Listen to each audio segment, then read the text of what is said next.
A Marine's heart stopped beating on the table. The doctor froze.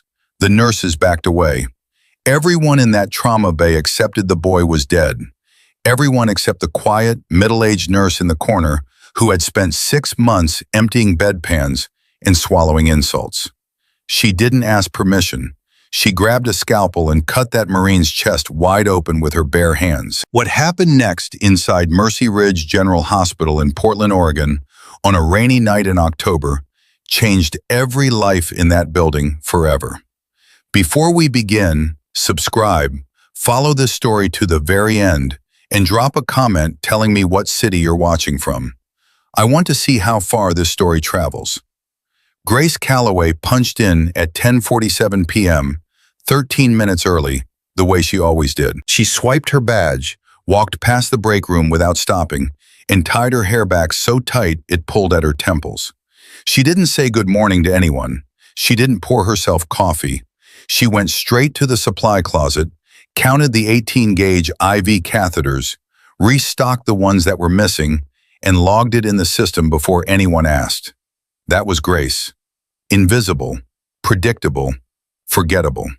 She had worked at Mercy Ridge General Hospital for 6 months. In that time, not a single person on staff had learned anything real about her. They knew she was 43. They knew she was quiet. They knew she never complained, never gossiped, never raised her voice. And they knew Dr. Nathan Mercer treated her like dirt. "Calloway!" The shout came from across the ER floor. Grace didn't flinch. She closed the supply closet, turned around, and waited. Dr. Nathan Mercer walked toward her, holding a clipboard like it was a weapon. He was 36 years old, sharp jaw, expensive watch, the kind of man who checked his own reflection in every glass surface he passed. He ran the ER night shift, not because he earned it, but because his uncle, Gerald Mercer, sat on the hospital board. "I asked for the chart on bed 4 20 minutes ago," Mercer snapped, shoving the clipboard toward her chest. "What is this?" Grace looked at the clipboard. Her voice was calm, flat. "That's bed 5, doctor. Mrs. Dawson, abdominal pain. You haven't assessed her yet. Bed 4 is Mr. Kowalski. He's in radiology right now." Mercer stared at her. His jaw tightened. "Did I ask you to think, Calloway? I asked you to fetch. There's a difference. Learn it." He ripped the clipboard from her hands and walked away. His white coat flared behind him like he was performing for a camera. 2 residents followed him, neither daring to make eye contact with Grace. Grace stood still for 3 seconds. Her hands were at her sides.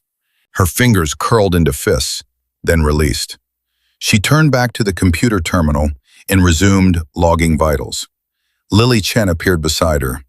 Lily was 25, barely a year out of nursing school, still idealistic enough to believe the system worked. She was the closest thing Grace had to a friend, mostly because Lily talked enough for both of them. "I swear to God, Grace, if he spoke to me like that, I'd file a complaint so fast his uncle would feel it." Grace kept typing. "HR protects the hospital, Lily, not us." "But you corrected him. You were right. He was wrong. And he still talked to you like you're nothing." Grace's fingers paused on the keyboard, just for a moment. "Noise is just noise," she said quietly. "You learn to tune it out."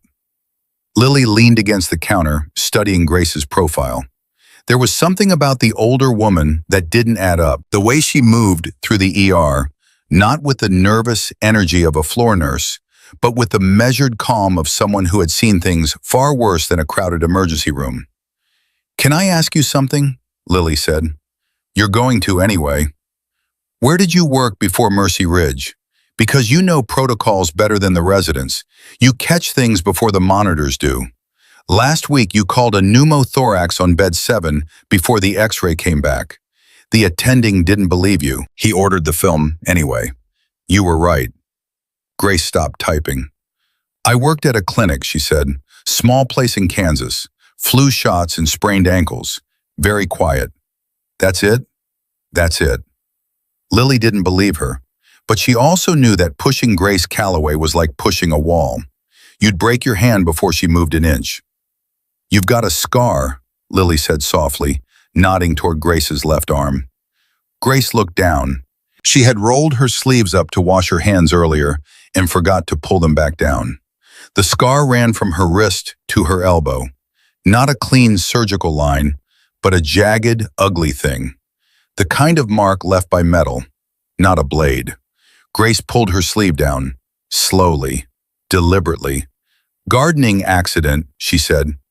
"That's not a gardening scar, Grace." "Then stop looking at it." The conversation died. Lily backed off, and Grace Calloway went back to being invisible. But here is what nobody at Mercy Ridge General Hospital knew. The woman they called Nurse Calloway, the woman who restocked shelves and emptied catheter bags and absorbed Nathan Mercer's abuse without blinking, did not exist. Her real name was Grace Stratton, Lieutenant Colonel Grace Stratton, United States Army, retired, former head of Forward Surgical Team 9, stationed at Camp Bastion in Helmand Province, Afghanistan, lead trauma surgeon for Joint Task Force 121 across 3 combat theaters, top secret clearance, 2 Bronze Stars, a Distinguished Service Cross, and a nickname that was spoken with reverence in every forward operating base from Kandahar to Fallujah. They called her the Butcher of Kandahar, not because she was cruel, because in combat surgery, gentleness kills. When a 22-year-old Ranger is bleeding out on a table made of plywood, in a tent shaking from mortar fire, with no anesthesiologist, no blood bank, and no time, you don't operate with elegance. You operate with violence. You cut fast. You clamp hard. You make decisions in 2 seconds that would take a civilian hospital 20 minutes to debate. Grace Stratton saved more lives in 12 years of combat than most surgeons save in a lifetime. She operated in the backs of Humvees. She performed cardiac repairs on helicopters. She once held a man's femoral artery shut with her fingers for 45 minutes while her team fought off an ambush outside the surgical tent. She was the best. And then she broke. 3 years ago, after a mission that went wrong in ways she still couldn't talk about, Grace walked into the Afghan desert and disappeared. She left behind her rank, her credentials, her identity. She became a ghost. The Pentagon searched for her. Her commanding officer, General Raymond Carter, personally launched a recovery effort. They never found her. Because Grace didn't want to be found. She drifted. She moved from city to city. She changed her name. She took jobs that required nothing. Warehouse work, janitorial staff, food service. She was hiding, not from the enemy, but from herself. From the sound of a heart monitor flatlining. From the faces of the ones she couldn't save. She ended up in Portland. She got a nursing license under her new name.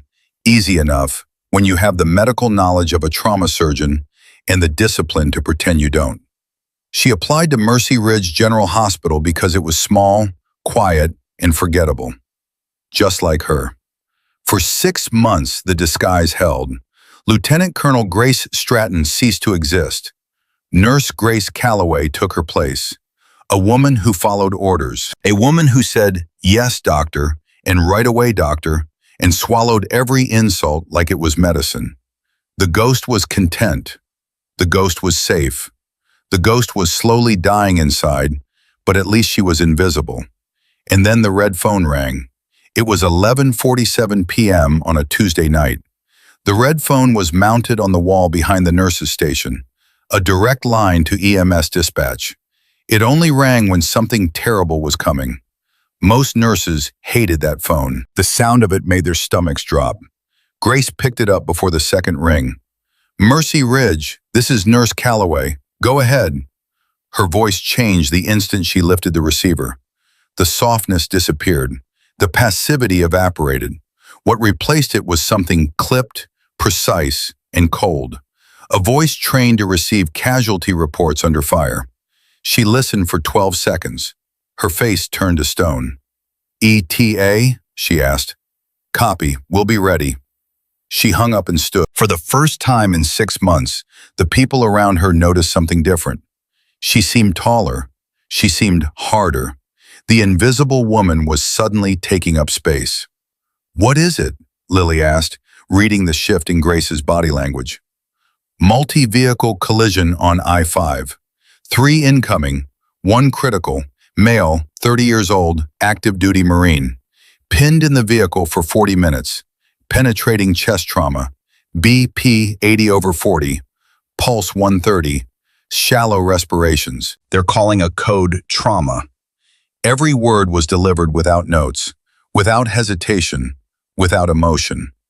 Mercer wandered over from the coffee machine, annoyed. "I determine whether it's a code trauma, Calloway. What are the vitals again?" Grace repeated them, word for word. Mercer's eyes narrowed slightly. She hadn't looked at a single piece of paper, but he let it go. "Fine. Prep trauma 1. Chen, get the fluid warmer going. Calloway, stay out of the way. Handle the paperwork." He walked toward the trauma bay, already barking orders at the residents. Lily turned to Grace. "Are you okay? You look different." Grace was staring at the ambulance bay doors. Her hands were still at her sides, but something had shifted behind her eyes. Something old, something dangerous. "BP 80/40, Grace murmured, almost to herself. 40 minutes pinned, penetrating chest trauma." "Grace?" "He's bleeding internally," Grace said. "Badly, and if that rebar hit anything near the heart..." She trailed off. Then she walked toward the trauma bay. Not toward the desk, toward the action. Lily called after her. "Grace, Mercer told you to do the paperwork." Grace didn't answer. The ambulance bay doors exploded open. Cold, rain-soaked wind blasted through the ER. Paramedics were shouting, their voices overlapping in controlled panic. "Move! Move! Move!" The gurney came fast. On it lay a man who barely looked human anymore. His marine desert camouflage was cut open, soaked so dark with blood it looked black. His face was the color of wet ash. A section of rebar protruded from his left abdomen, sawed short by the extraction team, but still buried deep. "Patient is Dylan Carter," the lead paramedic shouted, sweat running down his face despite the cold. "Sergeant, United States Marine Corps, impaled by rebar through the driver's side. We cut the bar to extract him, but there's still 6 inches inside the left upper quadrant. He blew a pupil on the ride over. We're losing him." Mercer snapped on his gloves. "Get him on the table. On my count. 1, 2, 3. They heaved the massive Marine onto the trauma bed. Dylan groaned. A deep, wet, horrible sound that came from somewhere primal. It was the sound of a body trying to keep itself alive. "Airway is patent," Mercer announced, shining a penlight into Dylan's eyes. "Left pupil is sluggish." "Breath sounds?" Dr. Raj Patel, a second-year resident with shaking hands, pressed his stethoscope to Dylan's chest. "Diminished on the left. I'm feeling crepitus. Could be a hemothorax." "Get a chest tube tray," Mercer ordered, "and 2 units of O-negative. Stat." Grace stood in the far corner, exactly where she'd been told to stand. Her hands were clasped in front of her. She was motionless, but her eyes were moving. She watched Dylan's chest. The left side wasn't rising the same as the right. She watched his neck. The jugular veins were distended, swollen, pulsing, screaming a diagnosis that nobody in the room was reading. She listened to the monitor. She heard what Mercer's ego wouldn't let him hear. The heart sounds were muffled, distant, like a fist pounding on a door from inside a locked room. The pulse pressure was narrowing, systolic dropping, diastolic climbing. The gap between them, the space where life existed, was shrinking by the second. Grace knew. She knew with the certainty of 12 years of combat medicine, of hundreds of open chests, of hands inside dying men's bodies. She knew with every cell in her being, this was not a hemothorax. This was cardiac tamponade. The pericardium, the sac surrounding Dylan Carter's heart, was filling with blood. Every beat was weaker than the last. The heart was drowning in its own cage. And in approximately 90 seconds, it would stop beating entirely. If Mercer put in a chest tube without addressing the tamponade, the momentary drop in intrathoracic pressure would cause the heart to arrest. The Marine would die on the table, and Mercer, following his textbook, following his protocol, would kill him with good intentions and bad medicine. Grace took one step forward. "Dr. Mercer," her voice was low, controlled, but there was something underneath it, a frequency that made Lily look up, that made Patel pause, that made even the paramedics turn their heads. "Look at the JVD. Listen to his heart sounds. He's in tamponade." Mercer spun around. His face was red. Sweat was beading on his forehead. He was scared, and scared men with power are the most dangerous people alive. "I told you to handle the paperwork, Calloway. I am a board-certified emergency physician. You are a nurse. Stay in your lane." "If you put that chest tube in without addressing the pericardium," Grace said, her voice rising just enough, "you are going to kill him." The room went silent. Monitors beeped. The ventilator hissed. And every person in the trauma bay held their breath. Mercer pointed at her with a bloody, gloved finger. "One more word and you're fired. Security." He turned back to the table. "Scalpel." Grace watched him pick up the blade. She watched him position it between the ribs. She watched him begin the incision. And she watched Dylan Carter's heart begin to die. The monitor screamed. The rhythm went chaotic, jagged, wild peaks followed by collapsing valleys. Ventricular fibrillation. "He's coding," Patel shouted. "V-fib, no pulse." "Start compressions," Mercer yelled. "Get the pads on him. Charge to 200. "No." Grace's voice cut through the chaos like a blade through flesh. "You cannot shock a heart that's being crushed to death by its own blood. Compressions won't work if the heart can't fill.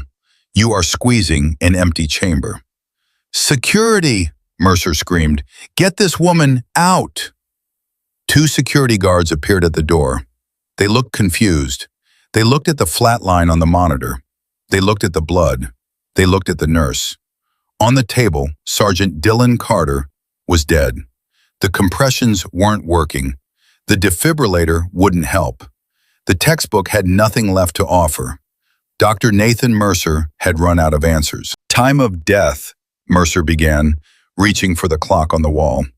And that was the moment Grace Calloway ceased to exist. The woman who stepped forward was not a nurse. She was not quiet. She was not invisible. She was something else entirely, something forged in sand and blood and fire, something that had been asleep for 3 years and had just been woken up by the sound of a young Marine dying. She walked toward the table. The security guards moved to stop her. She looked at them, just looked. And whatever they saw in her eyes, whatever ancient, violent, terrifying thing lived behind that gaze, it froze them where they stood. She reached the bedside. She shoved Patel aside. She grabbed a scalpel from the tray. "He is 30 years old," Grace said. Her voice was quiet, but it filled the room like thunder. "He is a United States Marine, and he is not dying tonight because you are too proud to listen." She looked down at Dylan Carter's still gray face. She looked at his chest, motionless, silent, defeated. And Lieutenant Colonel Grace Stratton, the butcher of Kandahar, the woman who had chosen who lived and who died on battlefields across 2 continents, made her choice one more time. She raised the scalpel, and she cut. She cut. One stroke. Horizontal, 5th intercostal space, left side. The scalpel moved through skin and muscle with a precision that didn't belong in this room, didn't belong in this hospital, didn't belong in the hands of a woman who had spent 6 months emptying bedpans. The sound was wet, final, irreversible. Patel stumbled backward, knocking a tray of instruments to the floor. "Oh my God! Oh my God, she opened him up." "Retractor," Grace said. She didn't scream it. She didn't ask for it. She held out her hand, palm up, fingers steady, the way she had done it 1,000 times before, in places where the ground shook and the walls bled. Nobody moved. Retractor, now! Lily Chen's hands were shaking so badly she could barely grip the rib spreader. But something in Grace's voice, something old, something that commanded obedience at a level deeper than thought, made her move. She slapped the metal instrument into Grace's hand. Grace cranked the ribs apart. The steel teeth bit into bone and spread. The crack was audible. Lily turned away. One of the paramedics gagged. Grace didn't flinch. She didn't hesitate. She reached her right hand into the open chest of Sergeant Dylan Carter. "What is she doing?" Patel whispered. His face was white. His hands were gripping the edge of the crash cart like it was the only thing keeping him standing. Mercer stood 3 feet away. He hadn't moved since Grace made the incision. His mouth was open. His gloves were dripping with blood that wasn't his. He was watching a nurse, his nurse, the woman he had thrown a clipboard at 2 hours ago, perform a procedure he had only read about in textbooks. "She's cross-clamping the aorta," Mercer said. His voice cracked on the last word. Grace's hand was deep inside Dylan's thoracic cavity. She could feel everything. The slick heat of blood, the spongy collapse of a punctured lung, and there, the descending aorta, thick as a garden hose, pulsing weakly against her fingers. She pinched it shut against the spine. Hard. The blood that remained in Dylan's body was now being redirected, away from the legs, away from the abdomen, straight to the brain and the heart. Buying time, buying seconds. With her left hand, she found the pericardium. It was purple, swollen, tight as a drum. The sac that was supposed to protect Dylan's heart had become a prison, filling with blood, squeezing the organ until it couldn't beat. "Scissors," Grace commanded. Lily handed them over without being asked twice. Grace snipped the pericardium. One cut, controlled, surgical. Blood erupted from the sac, dark, old, suffocating blood that had been strangling the heart for the past 20 minutes. It poured over Grace's hands, her wrists, her forearms. It soaked through her scrubs and pooled on the floor beneath her feet. And then she felt it. Beneath her fingers, inside the open chest, Dylan Carter's heart moved. Not a beat. Not yet. A flutter. A twitch. The faintest whisper of life from an organ that had been dead 30 seconds ago. Grace reached in and grabbed the heart with her gloved hand. She wrapped her fingers around it. This 30-year-old Marine's heart. This muscle that had pumped blood through firefights and forced marches and long nights missing home. And she began to squeeze. Rhythmic, firm, relentless. Manual cardiac massage. She was pumping his heart for him. "Epinephrine," Grace barked. 1 milligram, IV push, right now. Lily scrambled to the crash cart.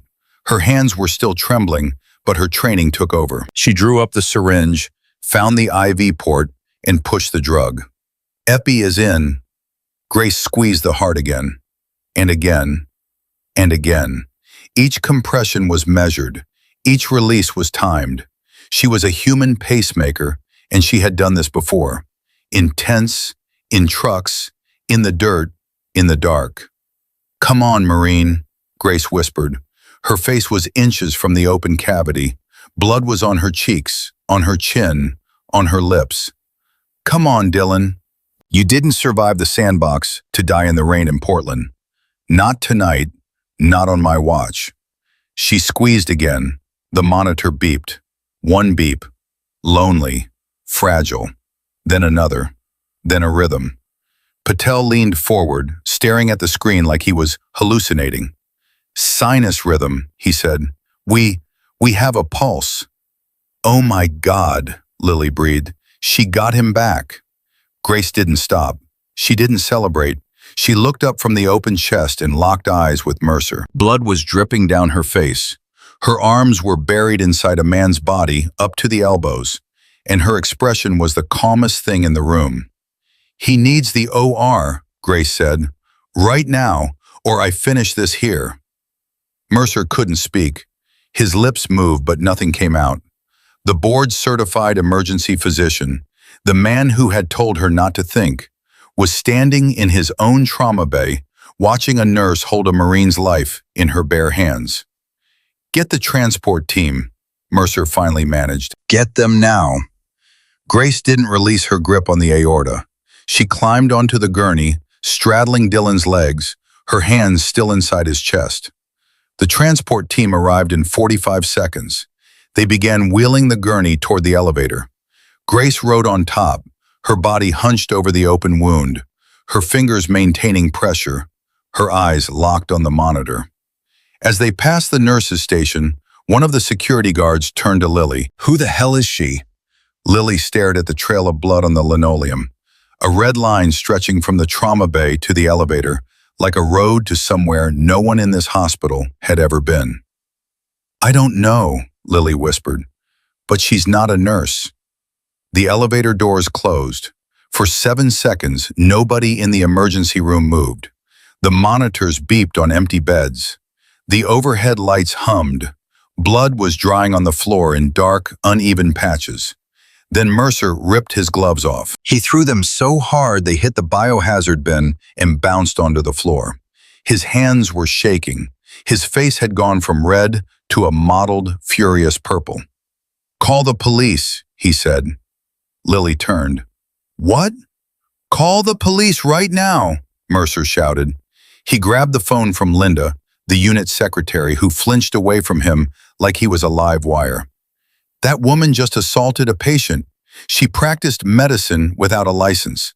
She performed unauthorized surgery in my trauma bay. She shoved a resident. She threatened security. She is a criminal." "Doctor," Lily said carefully, "she got a pulse. The monitor came back. That was a dying reflex," Mercer screamed. "A terminal heart spasm. She butchered him. Do you understand what happens when that Marine dies upstairs? This hospital gets sued into the ground. I get sued into the ground. Unless I make it very clear right now that I had nothing to do with what just happened." He dialed 911. His voice changed the moment the operator answered. Smooth, controlled, victimized. "Yes, I need police at Mercy Ridge General Hospital. Emergency department. We have a nurse who has gone psychotic. She assaulted staff, took a scalpel, and performed unauthorized surgery on a critical patient. She may be armed." "Yes, I'll hold." Lily felt sick. She looked at the blood on the floor. She looked at the instruments on the tray, the retractor, the scissors, the scalpel that had been in Grace's hands 60 seconds ago. She looked at the monitor that had shown a flat line and was now showing nothing, because the patient was gone. Upstairs, alive, with Grace's hands still holding his heart together. Lily reached into her pocket and pulled out her phone. Her hands were shaking, but she opened the camera app and pressed record. She pointed it at the trauma bay. The blood, the instruments, the empty table. Evidence. She didn't know what for yet, but something in her gut told her she was going to need it. 10 minutes later, 2 police officers stood at the nurse's station. Deputy Reynolds was tall, mid-40s, patient. Deputy Kovacs was younger, jumpy, hand resting on his holster like he expected a gunfight. Mercer was giving his statement. He was good at it. He used words like hysterical and unhinged and imminent danger. He described Grace as a mentally unstable employee who had snapped under pressure. He described himself as a physician who had the situation under control before a rogue nurse intervened. "She physically assaulted Dr. Patel," Mercer said, pointing at the young resident who was sitting in a chair looking shell-shocked. "She threatened 2 security officers. She took a surgical instrument and opened a patient's chest without authorization, without credentials, without any right to touch that man." "And the patient?" Reynolds asked, writing in his notebook. "The patient is in surgery. If he survives, and I doubt he will, it will be a miracle in spite of her actions, not because of them. She is dangerous, officer. I want her arrested." The elevator dinged. Everyone turned. The doors slid open, and Grace Calloway walked out. She was flanked by two hospital security guards who looked like they couldn't decide whether to restrain her or stand at attention. Her scrubs were soaked dark crimson from the chest down. Her hands were raw and pink from scrubbing, but there was a streak of blood on her jawline she had missed. Her face showed nothing, no fear, no triumph, no regret, just exhaustion so deep it looked like stone. "That's her," Mercer pointed. "Officers, arrest that woman." Deputy Kovac stepped forward, pulling his handcuffs from his belt. "Ma'am, turn around, hands behind your back." Grace stopped walking. She looked at the handcuffs. She looked at the officers. She looked at Mercer. Then she said, in a voice as level as a surgical table, "You might want to wait 5 minutes before you do that." "And why is that?" Reynolds asked. "Because the chief of trauma surgery is right behind me." The elevator doors opened again. Dr. Howard Langston stepped out. Langston was 61 years old. Silver hair, deep lines around his eyes, hands that had opened and closed more chests than anyone in the Pacific Northwest. He was the best surgeon at Mercy Ridge, the kind of doctor other doctors called when they were in over their heads. He had been in the operating room for the last 40 minutes, finishing what Grace had started. He was still wearing his surgical gown. It was covered in blood. His face was gray with fatigue. Mercer rushed toward him. "Howard, thank God. I'm so sorry you had to clean up this mess. I tried to stop her. I've already called the police. She's being arrested for..." Langston walked past Mercer like he wasn't there. He stopped directly in front of Grace. The entire ER held its breath. He stared at her for a long time. He looked at her blood-soaked scrubs. He looked at her raw, steady hands. He looked at her eyes. And whatever he saw there made him shake his head slowly, not in disbelief, but in recognition. "The patient?" Mercer pressed, unable to handle the silence. "Did he make it to the table before the end?" Langston turned his head. "Sergeant Carter is in the ICU. He's critical, but stable." "Stable?" Mercer blinked. That's not possible. The damage was catastrophic." "Right ventricle laceration," Langston said. "Descending aorta nicked. Pericardial tamponade." He turned back to Grace. "I've been a surgeon for 30 years. I've done more thoracotomies than I can count. What I saw in that OR tonight, what you did before we even got him on bypass." He paused. His voice dropped. "The incision was perfect. 5th intercostal space, sparing the internal mammary artery. The cross clamp on the aorta was applied with exact pressure, enough to preserve cerebral perfusion without crushing the vessel wall. The pericardial release wasn't a desperate slash. You vented it in a way that prevented reaccumulation." The ER was dead silent. "That wasn't a nurse panicking," Langston said, his voice rising so every person in the room could hear. "That wasn't a woman snapping. That was the most advanced damage control surgery I have seen in 3 decades. That was art." Mercer's jaw dropped. "Howard, you can't be serious. She's a floor nurse. She doesn't have the credentials to..." "Shut up, Richard." The name was wrong. Mercer's first name was Nathan. But Langston didn't care, and Mercer didn't dare correct him. Langston looked at Grace again. "You didn't learn that at a clinic in Kansas." Grace sighed. The adrenaline was gone. What was left was a hollow, aching exhaustion that went bone deep. "I read a lot, doctor." "Don't lie to me," Langston said, stepping closer. "I saw the suture work on the ventricle. That was a whip stitch, a specific variation used for high-velocity trauma on moving platforms. Helicopters, Humvees, combat surgical teams." He narrowed his eyes. "Who are you?" Grace looked at the floor. She looked at her hands. She looked at the blood under her fingernails that no amount of scrubbing could get out. Not just tonight's blood, but all the blood, years of it, oceans of it. She didn't answer. "Ma'am," Deputy Reynolds said, stepping forward with the handcuffs. Regardless of the outcome, you perform surgery without a license. That's a felony in the state of Oregon. I need to take you into custody until this is sorted out." Grace closed her eyes. She had known this would happen. The moment she picked up that scalpel, she knew. The ghost she had been for 3 years was dead. The lie she had built, the quiet life, the fake name, the invisibility, all of it burned away the instant she made that incision. "Fine," she said softly, "but I need to make one phone call first." "You can call from the station," Kovac said. "No." Grace opened her eyes. She moved her arm so fast that Kovac didn't even see it happen. 1 second his hand was reaching for her wrist. The next it was grabbing empty air. She hadn't struck him. She had simply not been where his hand expected her to be. "I make the call here," Grace said, "or this gets a lot more complicated than anyone in this room is ready for." She reached into her scrub pocket. Not the pocket with her cheap burner phone, a different pocket. She pulled out a satellite phone, heavy, black, no brand markings, military hardware. Mercer stared at it. "What the hell is that? Nurses don't carry satellite phones." Grace ignored him. She dialed a number from memory. 11 digits. No hesitation. The room watched. "It's me," Grace said into the phone. Her voice changed again. This wasn't the submissive nurse. This wasn't the commanding surgeon. This was something else. A voice accustomed to encrypted channels and classified briefings. Cold, precise, authoritative. "I've been burned. Mercy Ridge General Hospital, Portland. I had to act. Active duty Marine, critical but stable. I need a containment team, and I need JAG counsel.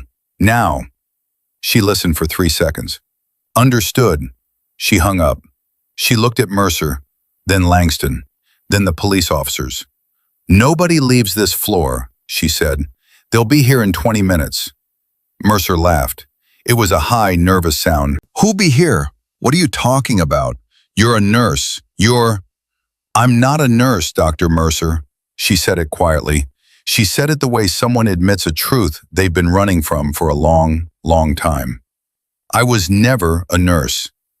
16 minutes later, 2 black SUVs screamed up the emergency ramp, tires shrieking on wet asphalt.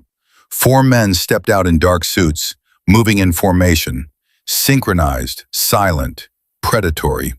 They didn't stop at reception. They didn't sign in. They flashed credentials that made the front desk security guard step aside without a word. The badges didn't say FBI. They didn't say CIA. They said Department of Defense. They took the conference room on the 4th floor. Grace sat at one end of the long table. Mercer sat at the other, arms crossed, leg bouncing.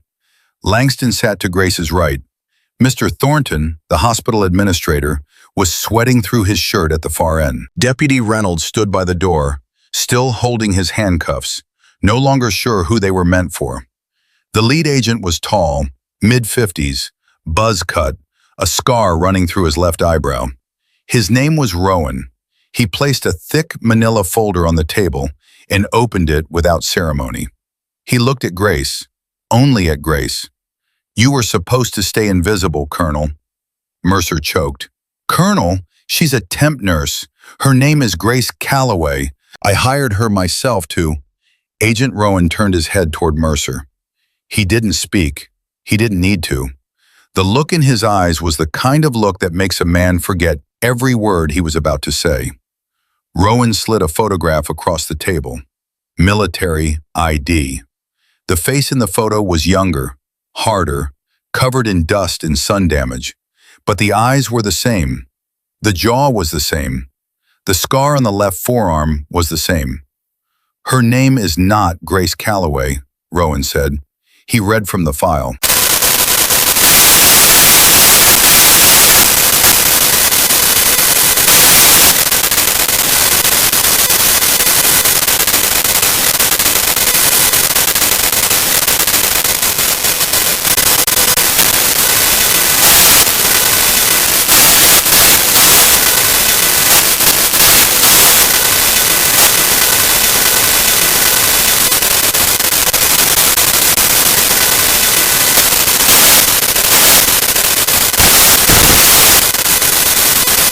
If she's a surgeon, a military surgeon, then why is she here? Why did she let me? Why didn't she say anything? Because she was hiding, you fool, Langston said. He looked at Grace with an expression that mixed awe, pity, and something close to grief. S-O-S-T, Special Operations Surgical Teams. They're the ones the military drops behind enemy lines. They operate on high-value targets in caves, in bombed-out buildings, in the back of vehicles under fire. He shook his head. She wasn't hiding from the enemy, Nathan. She was hiding from the war. Grace stared at her hands on the table. She didn't look at the photograph. She didn't look at anyone. I retired, she said. I walked away. You disappeared, Rowan corrected. 3 years ago, after Operation Crimson Veil. You vanished off the grid. The Pentagon has been looking for you ever since. Do you know how many lives could have been saved if you'd been teaching at Walter Reed instead of scrubbing floors in Portland? Grace's jaw tightened. I saw enough blood to fill an ocean, Agent Rowan. I couldn't be the butcher anymore. Mercer looked up. The butcher? The butcher of Kandahar, Langston said quietly. It's what they called her. In combat surgery, if you're gentle, the patient dies. You have to be fast, brutal, decisive. A butcher saves the meat. The room went silent. Rowan leaned forward. Why did you surface tonight, Colonel? You knew this would happen. You knew the cameras would flag you the moment the police arrived. You knew your cover was done. Grace looked up. Her eyes were red. Not from crying. Grace Stratton hadn't cried in years. From exhaustion. From the weight of carrying a secret so heavy it had bent her spine. He was a Marine, Grace said. I saw his tattoo. 1st Recon Battalion. He was bleeding out on that table, and your board-certified physician was treating a paper cut while the boy drowned in his own chest. She looked at Mercer. I didn't do it for glory. I didn't do it to prove I'm a surgeon. I did it because I made a promise a long time ago, in a place most people in this room can't find on a map. Her voice dropped to almost nothing. Leave no man behind. That applies to the ER just as much as the battlefield. Rowan tapped his earpiece. He listened. His expression didn't change, but something shifted behind his eyes. A tightening, a hardening. Understood, he said into the mic. He looked at the room. Dr. Mercer, you are going to sign a non-disclosure agreement. If you speak publicly about who performed that surgery tonight, you will be prosecuted under the National Security Act. As far as the world knows, Dr. Langston performed the procedure. Me? Mercer sputtered. She saved a highly decorated military asset. You nearly killed him through incompetence. The NDA is not a request. Sign it, or this conversation moves to a place you don't want to go. Mercer's mouth opened, then closed, then opened again. Nothing came out. He picked up the pen. Rowan turned to Grace. His voice softened, but only by a fraction. You're coming with us, Colonel. Am I under arrest? No, but you can't stay here. You're compromised, and there's someone who wants to see you. Grace's body went rigid. Something crossed her face. Not fear, not surprise, but a deep, old dread. The kind of dread that comes from knowing exactly what's about to happen and being powerless to stop it. Who? She asked. The Marine you just saved, Rowan said. Sergeant Dylan Carter isn't a random accident victim. He's the son of General Raymond Carter. Grace's face lost all color. General Carter, Rowan continued, your former commanding officer, Helmand Province, the man who signed your commendation for the Distinguished Service Cross. Grace didn't move. She didn't breathe. The past she had run from, the war, the blood, the fire, the faces of the ones she couldn't save, hadn't just caught up with her. It had crashed through the front door of her hiding place and was standing in her living room. He's awake, Rowan said. Sergeant Carter. He's asking for someone. Who? Langston asked. Rowan looked at Grace. He's asking for Doc Valkyrie. Grace closed her eyes. Her hands, the steadiest hands in the building, the hands that had just held a man's heart and squeezed life back into it, began to tremble. "That was my call sign," she whispered. "Valkyrie, because in the field I chose who lived and who died." Langston stood up. He walked around the table and stopped beside her. He extended his hand, not as a colleague, not as a superior, but as a man offering respect to someone who had earned more of it than he could comprehend. "Go see your patient, doctor," Langston said. "I think he wants to say thank you." Grace opened her eyes. She looked at Langston's hand. She looked at the door. She looked at the file on the table, the photograph of the woman she used to be, covered in dust and war and purpose. She stood up. She took Langston's hand, and Lieutenant Colonel Grace Stratton walked out of the conference room, toward the ICU, toward the Marine whose heart she had held in her hands, toward the past she had been running from for 3 years. The ghost was gone. The butcher of Kandahar was walking the halls of Mercy Ridge General Hospital. And nothing, not for Grace, not for Mercer, not for Dylan Carter, not for anyone who had witnessed what happened in that trauma bay, would ever be the same. Grace pushed through the ICU doors at 3:17 a.m. Her legs felt heavy. Her arms ached from the surgery. Not the cutting, but the squeezing. The 40 minutes of manual cardiac massage that had turned her forearms into burning knots of lactic acid. She could still feel the phantom weight of Dylan Carter's heart in her hand, the way it had fluttered back to life like a bird trapped in a fist. The ICU was quiet. Machines hummed. Monitors traced green lines across dark screens. The night shift nurse on duty, a young man named David, looked up from the station as she approached. His eyes went wide when he saw the blood on her scrubs. "Grace, what happened to you? Are you—" "I'm fine, David. Which room is Carter?" "Room 4. But you can't just walk in. Dr. Langston left orders that—" "Langston sent me."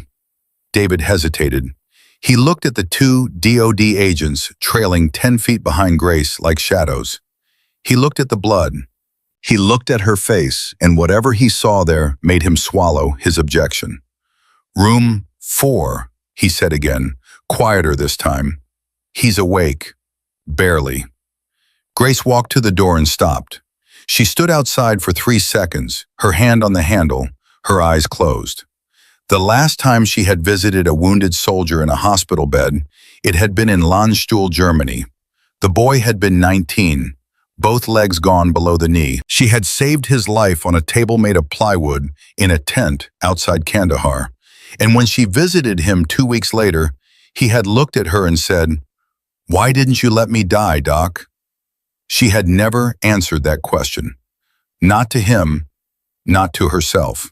She opened the door. Dylan Carter lay in a web of tubes and wires. His chest was wrapped in heavy bandages. A ventilator breathed for him in slow, mechanical rhythm. His face was pale, bruised, swollen on the left side. An IV drip ran into each arm. The cardiac monitor beside his bed traced a steady rhythm, the rhythm Grace had restarted with her bare hands. His eyes were open, glassy, drugged, but they tracked her the moment she entered. Grace approached the bed. She checked the monitor first. Heart rate 88, blood pressure 115/75, oxygen saturation 96%. Good numbers, strong numbers, numbers that said this boy was going to live. She looked down at him. Dylan's eyes moved from her scrubs to her face. Recognition didn't come immediately. The morphine was thick in his blood, blurring the edges of everything. But then something sparked, something deep, something that lived in a place drugs couldn't reach. His lips moved around the ventilator tube. No sound came out, but Grace could read lips. She had read them 1,000 times in roaring helicopters and burning vehicles where speech was impossible. He mouthed one word, "Doc." Grace felt something crack inside her chest. Not break, crack, like ice on a river at the end of winter. Something that had been frozen for 3 years shifted. just slightly. Easy, Marine, she whispered. She put her hand on his shoulder, gentle, the same hand that had held his heart. You took a hell of a hit, but you're still here. Dylan's eyes filled with tears. Not pain. The morphine was handling that. Something else. He mouthed again. You were there. In Fallujah. The Humvee. Grace's breath caught. She remembered. 10 years ago. A burning Humvee outside Fallujah. A 20-year-old Lance Corporal pinned in the wreckage with a severed femoral artery. She had crawled into the flames to reach him. She had clamped the artery with a hemostat she held in her teeth while she dragged him out with both hands. Second-degree burns on her back. She hadn't felt them until 3 hours later. That Lance Corporal was Dylan Carter. Yeah, Grace whispered.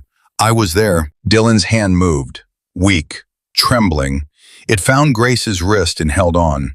His grip was barely there, the strength of a kitten, but Grace felt it like an anchor. He mouthed, Twice. You saved me twice. Grace squeezed his hand. She didn't trust herself to speak. Then the door opened behind her. Colonel Stratton. Agent Rowan's voice was low, urgent. We need you in the hallway, now. Grace didn't let go of Dylan's hand. Give me a minute. We don't have a minute. Something in Rowan's voice, a frequency she recognized from years of combat briefings. The tone that meant the situation had changed, and not for the better, made her turn around. Rowan was standing in the doorway. His hand was resting on his hip, near his holster. His earpiece was in, and someone was talking fast on the other end. What happened? Grace asked. Rowan stepped closer and lowered his voice so Dylan couldn't hear. Highway Patrol just finished the preliminary forensics on Sergeant Carter's vehicle. The brake lines were cut. The steering column was tampered with. The rebar that impaled him didn't come from the road surface. It was placed, pre-positioned. Grace's blood went cold. This wasn't a car accident, Colonel. It was an assassination attempt. Grace released Dylan's hand. She straightened up. The exhaustion that had been pulling her down like gravity vanished in an instant, replaced by something harder, sharper, older. The combat surgeon was gone. The soldier was back. Who's the target? Grace asked, though she already knew. The sergeant. He's a key witness in a federal RICO case against Blackthorn Defense Group, a private military contractor running illegal weapons through DoD supply chains. He was carrying physical evidence when they hit him, flash drives sewn into the lining of his uniform. We recovered it during surgery. Does Blackthorn know he survived? Rowan's jaw tightened. The crash made the local news at midnight. His name wasn't released, but Blackthorn has sources in every police department on the West Coast. If they know he's alive, they'll send a team to finish it, Grace said. They'll send a team to finish it, Rowan confirmed. Grace looked through the glass wall of the ICU room at Dylan Carter, the boy she had saved twice now, the boy whose heart she had held in her hand, lying helpless in a hospital bed with a tube down his throat and a death warrant on his head. How many agents do you have in the building? Grace asked. 2 in the lobby, 2 on the roof. Me. 5 people to secure an entire hospital. We weren't expecting a combat scenario, Colonel. This was supposed to be a containment operation. Grace turned her head and looked directly into Rowan's eyes. Containment is over, Agent.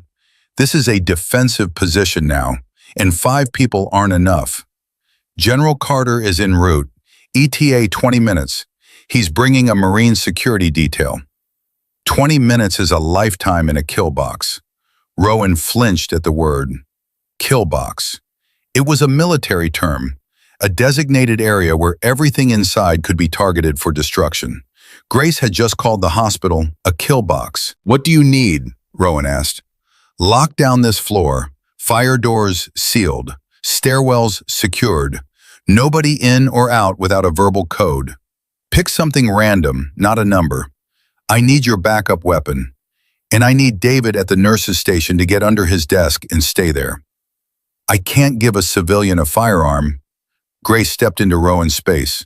She was 4 inches shorter than him, but in that moment, she occupied more space than anyone in the building. I am not a civilian. I am a lieutenant colonel in the United States Army. I am the ranking military officer on this floor. And if a kill team breaches this ICU while I'm standing here arguing with you about protocol, I will hold you personally responsible for every body they drop. Rowan stared at her for 2 full seconds. Then he reached down to his ankle holster, unstrapped a compact Glock 26, and handed it over. Grace checked the chamber. Loaded. She verified the magazine, 10 rounds. She press-checked the slide and tucked the weapon into the small of her back. The weight settled against her spine. Familiar, comforting, terrible.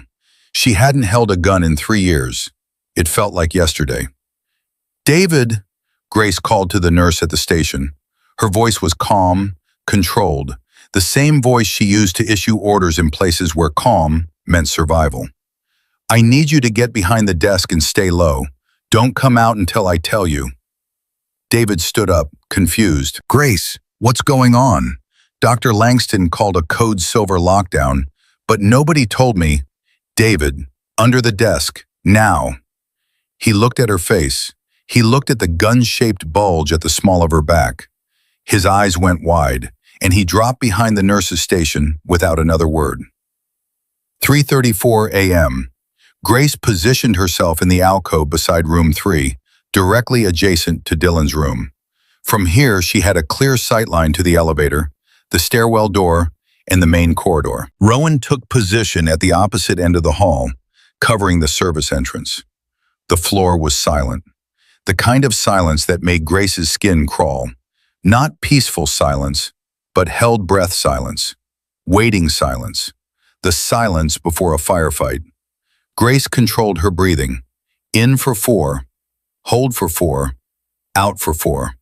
Her heart rate dropped to 62. She had learned this technique in a sniper hide in the Korengal Valley, waiting 17 hours for an extraction that might never come. Patience was a weapon. Stillness was armor. 7 minutes passed. Then she heard it. The stairwell door opened. Not with a slam, not with urgency, with control, with deliberate, practiced quiet. The door eased open 6 inches, paused, then swung wide. 2 men entered the hallway. They wore hospital scrubs, green, standard issue, the same kind hanging in every linen closet in the building. Surgical masks covered their faces, latex gloves on their hands. They looked like hospital staff, but Grace saw the boots. Heavy, black, rubber-soled tactical boots. Not sneakers, not clogs. The kind of boots you wear when you need to move fast, kick hard, and maintain traction on a blood-slick floor. She saw the bags. Each man carried a standard crash bag, the kind nurses use to transport emergency supplies. But the bags hung wrong, too heavy at the bottom. The weight distribution was off. Medical supplies don't settle like that. Weapons do. She saw their eyes. Above the surgical masks, their eyes weren't scanning patient rooms or checking charts. They were scanning the ceiling, looking for cameras, counting exits, measuring distances. Grace's hand moved to the Glock at her back. Her fingers wrapped around the grip. Her thumb found the safety. The 2 men walked directly toward room 4, Dylan's room. The first man reached for the door handle. The second man stopped 3 feet behind him, positioning himself as a rear guard. He reached into his crash bag. His hand came out holding a pistol with a long, fat suppressor screwed onto the barrel. Grace stepped out of the alcove. "Hey!" One word, loud enough to carry, sharp enough to cut. The rear gunman spun. He was fast, trained, professional, the kind of reflexes that came from hundreds of hours in kill houses and firing ranges. He brought the suppressed pistol up in a 2-handed combat grip, the muzzle tracking toward Grace's center mass. Grace fired twice. The shots were deafening in the enclosed hallway. 2 rounds, fired in less than a second, both aimed low. Not the chest. She couldn't guarantee he wasn't wearing body armor under those scrubs. She hit the pelvis and the right thigh. Bone breakers, fight stoppers. The gunman crumpled, his legs folded beneath him like a puppet with cut strings. He hit the floor screaming, the suppressed pistol clattering away from his hand. The second man, the one at Dylan's door, reacted instantly. He abandoned the entry, pivoted, and pulled a weapon from under a towel draped over his arm. Not a pistol, a compact submachine gun. Short barrel, folding stock, 30-round magazine. Grace was already moving. She threw herself through the open doorway of room 3 as the hallway erupted in automatic fire. Rounds punched through the drywall where she had been standing a half-second before. Glass shattered. Ceiling tiles exploded in clouds of white dust. The overhead light in the corridor blew apart in a shower of sparks. Grace hit the floor of room 3 and rolled behind the bed frame. The submachine gun kept firing, controlled bursts, 3 to 5 rounds, sweeping the doorway. This man knew what he was doing. He was pinning her down while he decided whether to finish the job on Dylan or eliminate her first. "David, stay down!" Grace shouted over the gunfire. She assessed her situation in 2 seconds. Subcompact pistol, 7 rounds remaining, against a submachine gun with a 30-round magazine. She was outgunned. She couldn't trade fire from this position. She needed to change the equation. Grace looked around the room. Empty patient bed. Chaturti pole. Oxygen tank. A portable unit, heavy steel cylinder, pressurized to 2,000 psi. She looked at the wall. Fire extinguisher, mounted in a red bracket beside the door. Improvise, adapt, overcome. The words were tattooed on her brain the way other people had song lyrics tattooed on their ribs. Grace grabbed the fire extinguisher off the wall. She pulled the pin. She pressed the handle and hurled the canister into the hallway like a grenade. White chemical powder exploded into the air, filling the corridor with a dense, blinding fog. She didn't wait for the cloud to settle. She fired 3 rounds blindly through the doorway, not to hit, but to suppress, to force heads down, to buy 2 seconds. Then she charged. She burst through the white fog like a ghost from a nightmare. The gunman was coughing, blinded, firing wild bursts into the ceiling. Grace closed the distance in 3 steps. She swept his legs with a low kick that took his feet out from under him. He hit the linoleum face first. The submachine gun bounced from his grip and skidded down the hallway. He tried to rise. Grace drove the butt of the Glock into his temple. Once. Hard. The kind of strike that separates consciousness from the body like a light switch. He went limp. The first gunman, the one she'd shot in the leg, was crawling toward his dropped pistol, leaving a dark smear of blood on the white floor. Grace kicked the weapon away. She pressed the Glock to the back of his skull. "Stop moving." He stopped. "Who sent you?" The man coughed, blood and saliva. He turned his head just enough to look up at her. His eyes were hard, professional. He wasn't afraid.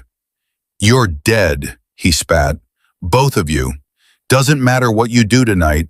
We'll come back. We always come back." "Not with shattered pelvises, you won't." Grace zip-tied his wrists with a cable tie she found in the crash bag. Right next to the silenced pistol, 3 extra magazines, and a syringe filled with clear liquid. Potassium chloride. Enough to stop a healthy heart in 8 seconds. They hadn't come just to shoot Dylan Carter. They had come with a backup plan. Walk into his room dressed as hospital staff, inject him through his IV line, and walk out before anyone knew he was dead. Grace stared at the syringe. Her hands were steady, but something deep in her stomach turned over.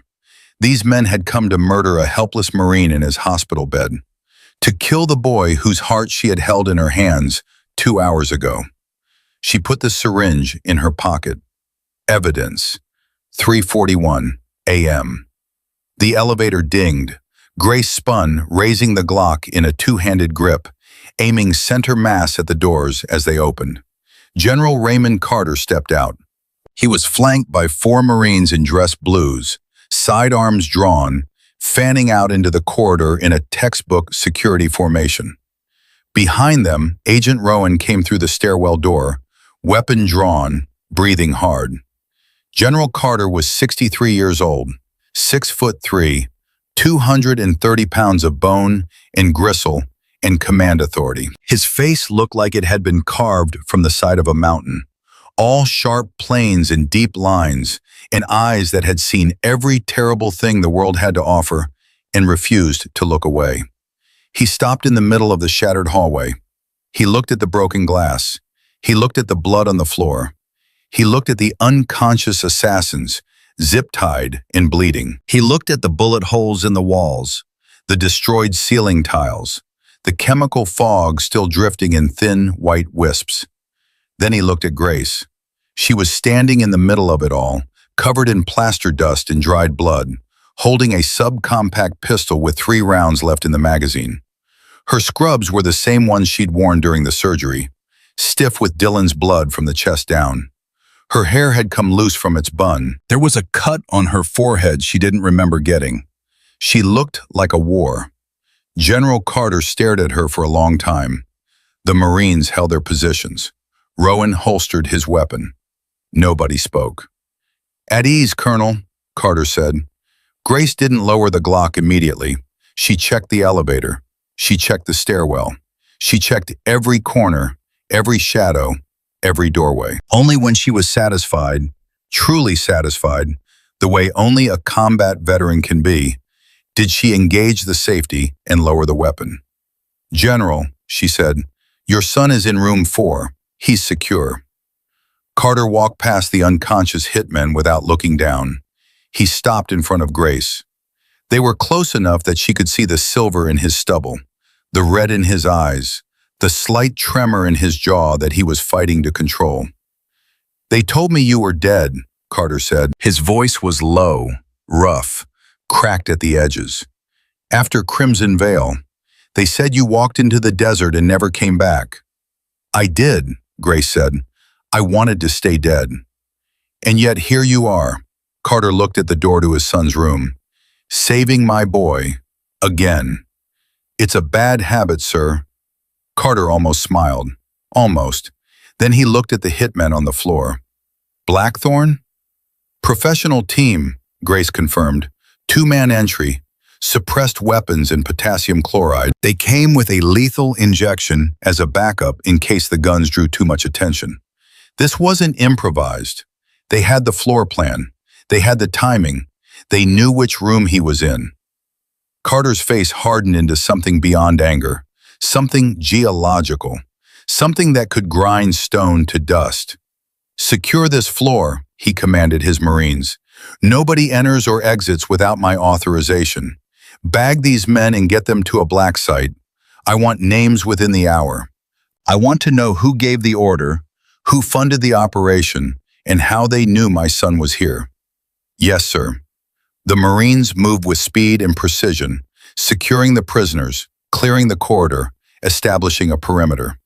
Carter turned back to Grace. "You're in a lot of trouble, Stratton. The unauthorized surgery, the firearms discharge, the 3 years of unauthorized absence." "I know," Grace said. "I'm ready for whatever comes."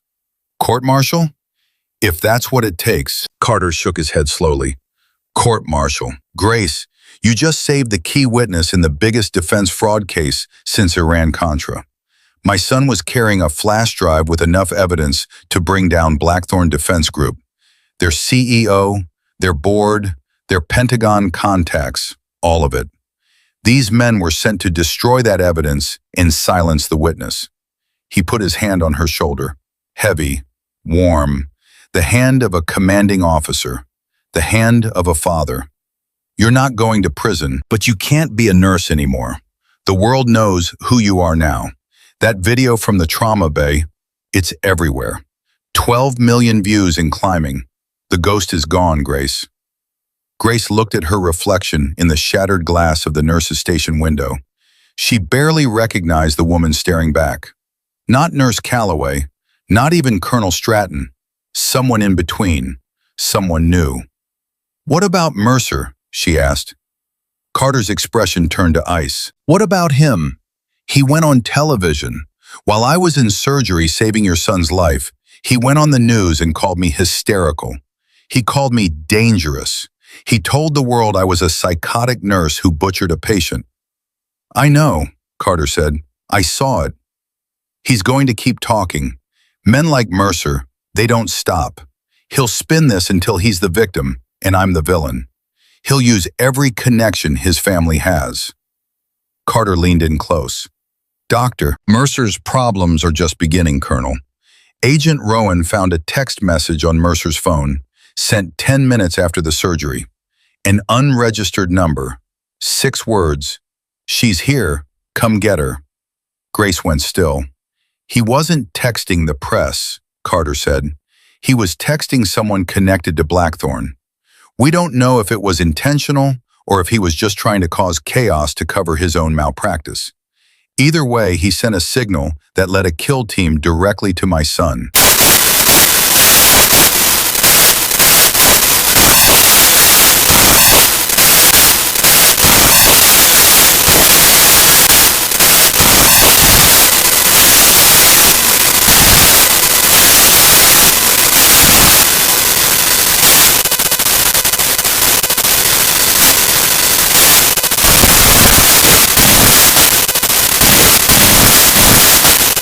He had buried friends and ordered strikes and made decisions that altered the course of nations. But right now, right here, he was a father whose son was alive because of the woman standing in front of him. Let's go talk to Dr. Mercer, Carter said. I think it's time he learned what happens when you pick a fight with a Valkyrie. Grace looked at the door to room 4. Through the glass, she could see Dylan's monitor, the steady green line, the rhythm she had restarted, the heartbeat she had refused to let die. She handed the Glock back to Rowan. She straightened her back. And Lieutenant Colonel Grace Stratton walked toward the elevator, flanked by a 4-star general and 4 United States Marines, to face the man who had thrown a clipboard at her chest and told her not to think. The elevator opened at 4:02 a.m., and Grace stepped out into the emergency department lobby with General Carter on her right, 4 Marines behind her, and Agent Rowan covering the rear. The ER floor had transformed in the hours since she'd left. Police officers clustered near the entrance. Hospital administrators whispered in tight circles. The overnight staff stood frozen at their stations, watching the hallway like it was a stage. And there, at the center of it all, stood Dr. Nathan Mercer. He had changed clothes. The blood-stained scrubs were gone, replaced by a crisp, button-down shirt and pressed slacks. His hair was combed. His jaw was set. He looked like a man preparing for a press conference, not a medical professional in the middle of a crisis. Beside him stood the hospital's chief legal counsel, a thin woman named Patricia Holt, clutching a folder of documents. 2 uniformed police officers flanked them, the same deputies from earlier, Reynolds and Kovach. Mercer saw Grace first. His eyes locked onto her blood-soaked scrubs, the plaster dust in her hair, the cut on her forehead. Then he saw the Marines. Then he saw the 4 stars on General Carter's collar. For 1 second, just one, something flickered across Mercer's face. Fear, real animal fear, the kind that lives in the base of the skull and speaks a language older than words. Then his ego smothered it.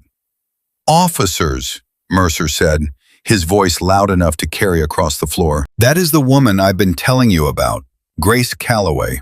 She performed unauthorized surgery. She assaulted my staff. And in the last hour, she apparently discharged a firearm inside this hospital. I want her arrested. Now.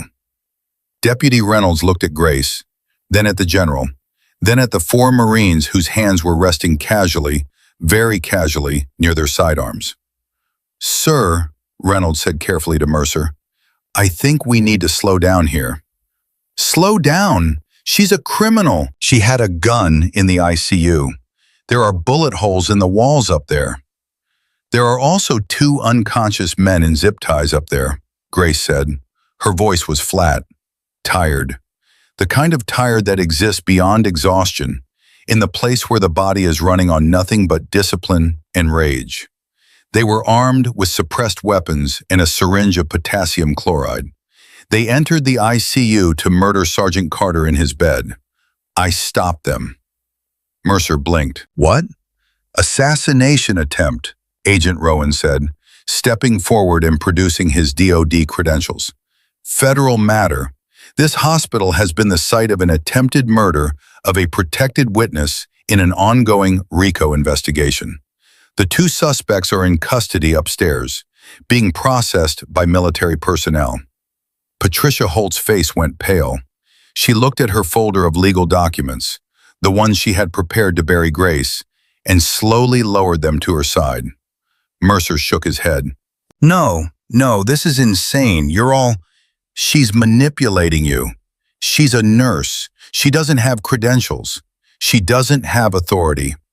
I am the attending physician of record, and I am telling you that this woman, Dr. Mercer, General Carter spoke for the first time. The words landed like artillery. Carter didn't raise his voice. He didn't need to. There was a gravitational quality to his presence, something that bent the attention of every person in the room toward him, whether they wanted it or not. Do you know who I am? Carter asked. Mercer's throat worked. You're the patient's father, General something. General Raymond Carter, United States Army, 4-star, Commanding General of Joint Special Operations Command. The patient upstairs, the man you nearly killed with your incompetence, is my son. I didn't nearly kill anyone, Mercer shot back, but his voice had lost a full octave. I was following ACLS protocol. I was running the code exactly as trained. She interfered with, You were treating cardiac tamponade with a chest tube, Grace said. That's like putting a Band-Aid on a bullet wound and wondering why the patient is still bleeding. You don't have the credentials to diagnose. I have more credentials than everyone in this building combined, Dr. Mercer. I just wasn't using them.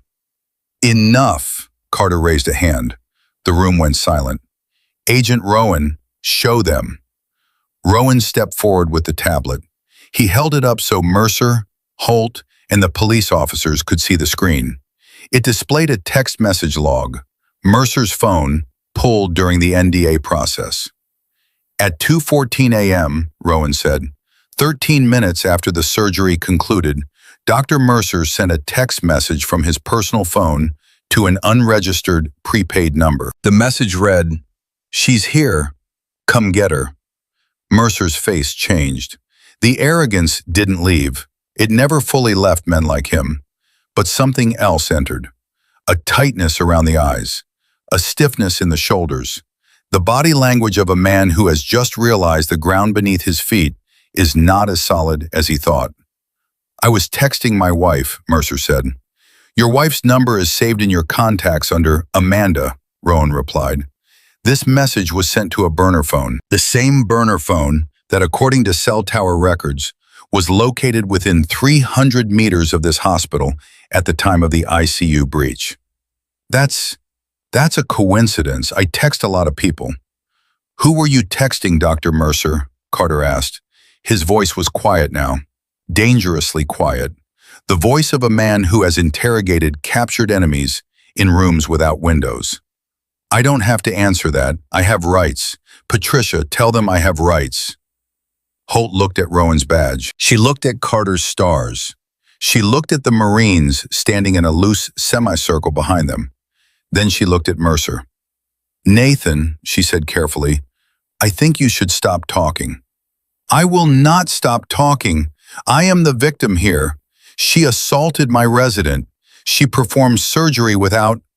You performed surgery? Deputy Reynolds interrupted, looking at Grace with fresh eyes.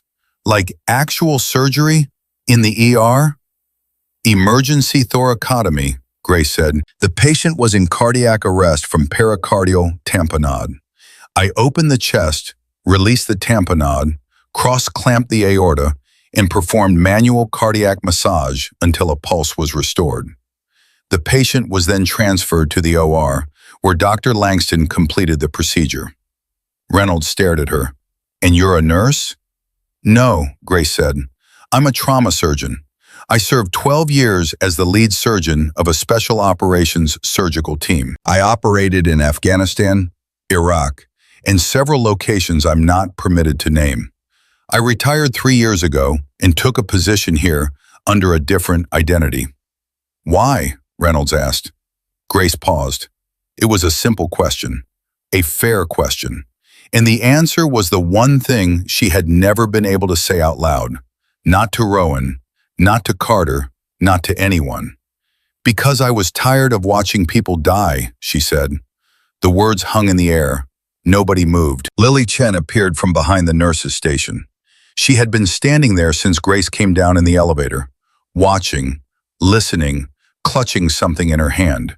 She stepped forward now, her young face set with a determination that belied her 25 years. I have something, Lily said. Every head turned. I recorded the trauma bay. She held up her phone. All of it, from the moment the Marine came through the doors to the moment Grace, Colonel Stratton, brought him back. Mercer went white. That's illegal. You can't record in a... Oregon is a one-party consent state for recordings in public areas, Holt said automatically. Then she looked at Mercer and closed her mouth, realizing she had just undercut her own client.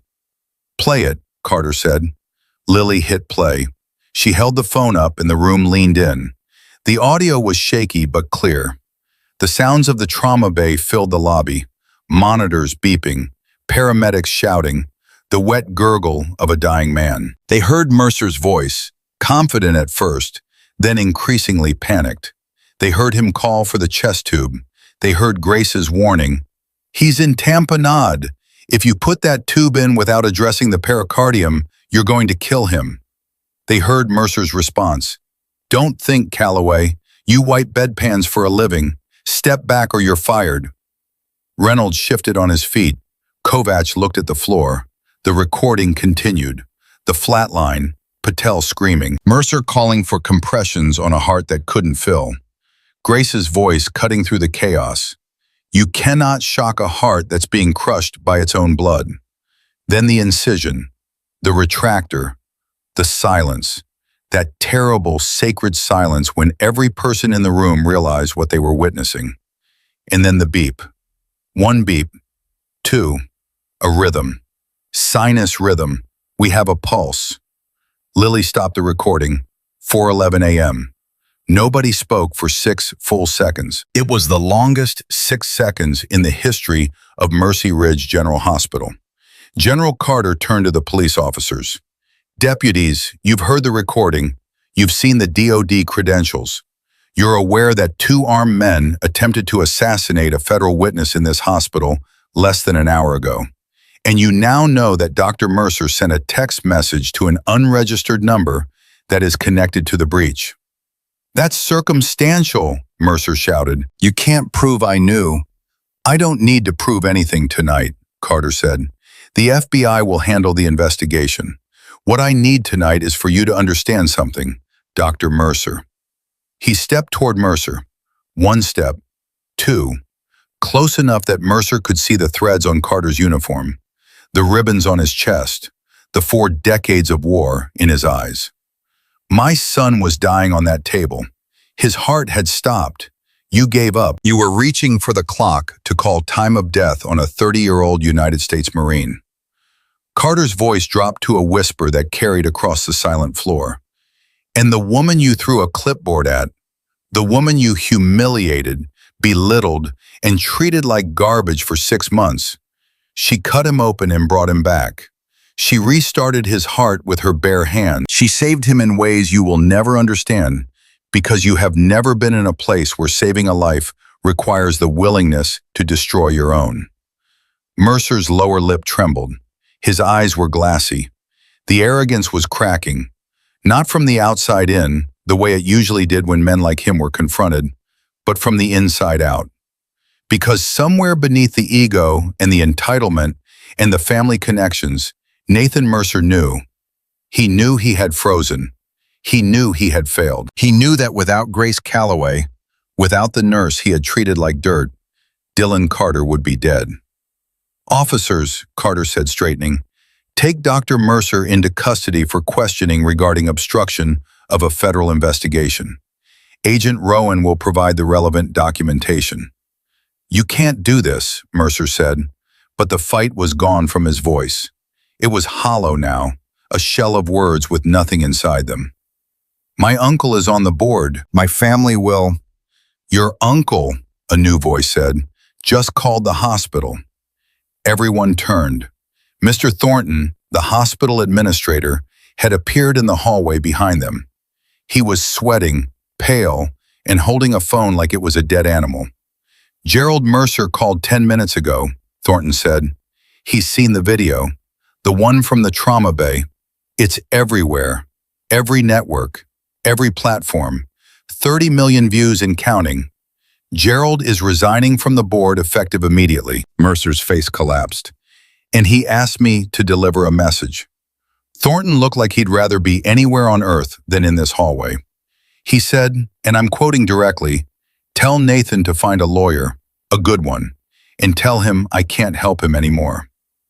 The silence that followed was not dramatic. It was pathetic. Mercer stood in the middle of the ER he had ruled like a petty kingdom for 3 years, and the kingdom was falling down around his ears. Mercer didn't resist. He didn't scream. He didn't threaten. He simply deflated. Like a balloon with a slow leak, the air going out of him in a long, pitiful hiss. He let Reynolds take his arm.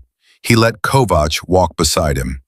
He moved toward the exit on legs that no longer seemed to know where they were going. As he passed Grace, he stopped. She didn't step back. She didn't tense. She just looked at him.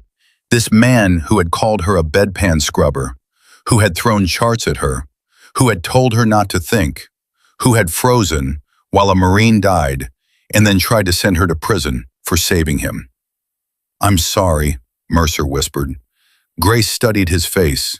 She had seen thousands of faces in her career, faces twisted in pain, faces frozen in death, faces contorted with fear. She could read a human face the way other people read road signs. Mercer wasn't sorry for what he had done to Dylan Carter. He wasn't sorry for what he had done to Grace. He was sorry for what was about to happen to him. It was the apology of a man who had just realized the consequences were real. "Dr. Mercer," Grace said. Her voice was calm. Not kind, not cruel, clinical. "Next time you see jugular venous distension with muffled heart sounds and a narrowing pulse pressure, don't wait for the x-ray. Use the needle. 20-gauge subxiphoid approach, 45-degree angle aimed toward the left shoulder. You'll aspirate blood and the tamponade will decompress." Mercer blinked. "That's free," Grace said. "The lesson about humility will cost you more." Reynolds guided Mercer toward the exit. The doors closed behind them. The ER exhaled. 4:23 a.m. Grace leaned against the nurse's station counter. The adrenaline that had carried her through the surgery, the gunfight, and the confrontation was gone. What replaced it was a weariness so profound it felt like gravity had doubled. Her hands were steady. They were always steady, but the rest of her was trembling inside, a deep, invisible vibration that nobody could see. Lily approached her. The young nurse was holding 2 cups of coffee. She handed one to Grace without a word. Grace took it. Their fingers touched. Lily's were ice cold. Grace's were warm. They always ran warm, even in operating rooms kept at 62 degrees. "So," Lily said softly, "Grace Calloway." "Not anymore." "Grace Stratton." "That's the one." Lily sipped her coffee. "The butcher of Kandahar." Grace flinched, just slightly, just enough for Lily to see. "That's what they called me." "Is it true? Everything they said in the conference room, the deployments, the combat surgery, the special operations teams?" Grace nodded. "And you gave all that up to come here and empty bedpans?" "I didn't give it up, Lily. I ran from it." There's a difference. "Why?" Grace wrapped both hands around the coffee cup. The warmth seeped into her fingers. She stared at the dark liquid and saw reflections she didn't want to see. 3 years ago, Grace said slowly, We were deployed to a village in Helmand Province, Operation Crimson Veil. We received intelligence that a high-value target was using an orphanage as a command center. My team was tasked with providing surgical support for the assault force. Lily didn't speak. She didn't move. The intelligence was wrong. There was no command center. There was just an orphanage. 37 children. When the firefight started, they were caught in the crossfire. Grace's voice didn't waver.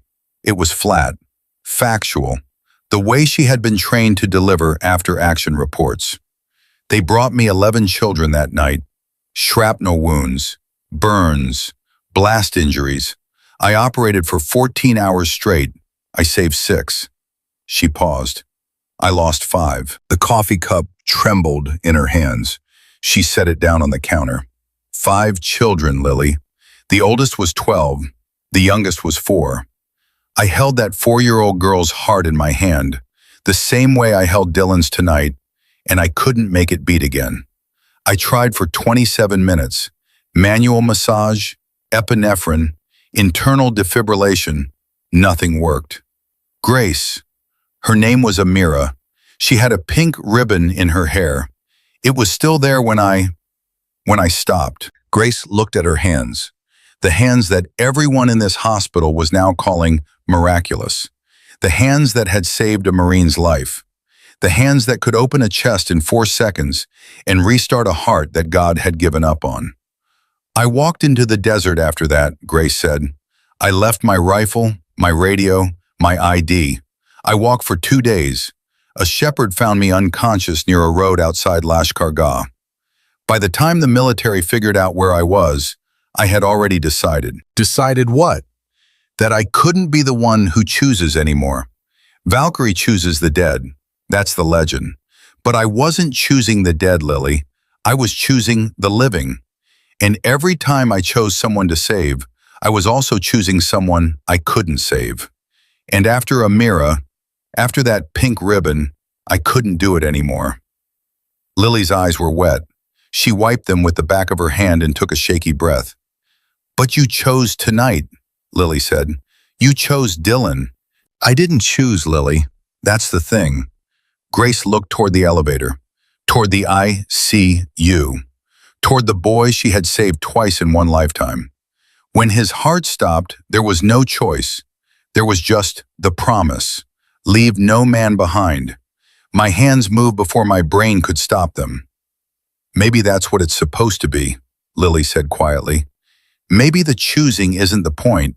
Maybe the moving is. Grace looked at the young nurse, this girl who was half her age, who had handed her a rib spreader without hesitation, who had recorded the evidence that saved her from prison, who was standing here at 4 a.m. offering coffee and philosophy to a woman she had known as a bedpan nurse 12 hours ago. You're smarter than you think, Lily Chen. And you're worse at hiding than you think, Colonel. Grace almost laughed. Almost. General Carter appeared at the end of the hallway. He had been in the administrator's office, on a series of encrypted calls that had probably reached the Pentagon, the Department of Justice, and at least 2 members of Congress. He walked toward Grace with the weight of a man carrying decisions that would reshape lives. Stratton. Grace straightened. The military discipline was automatic. 3 years of pretending couldn't erase 12 years of training. Sir. Blackthorn's CEO was arrested 30 minutes ago. FBI raided their headquarters in Arlington, Virginia. Dylan's flash drive contained enough evidence to indict 14 people, including 3 active Pentagon officials. Good. The press is a bigger problem. That video has 50 million views now. Every network in the country is running it. The hashtag trauma nurse is trending globally. We've received interview requests from 67 outlets in the last hour, including 3 international networks. I don't do interviews. I know, but the narrative is forming whether you participate or not. Right now, the public sees 2 things, a heroic nurse and a cowardly doctor. Sterling, Mercer, is already being tried in the court of public opinion. His television appearance is being played alongside the Trauma Bay footage, side by side. His lies next to your hands inside that boy's chest. Grace closed her eyes. She had spent 3 years building a life of invisibility.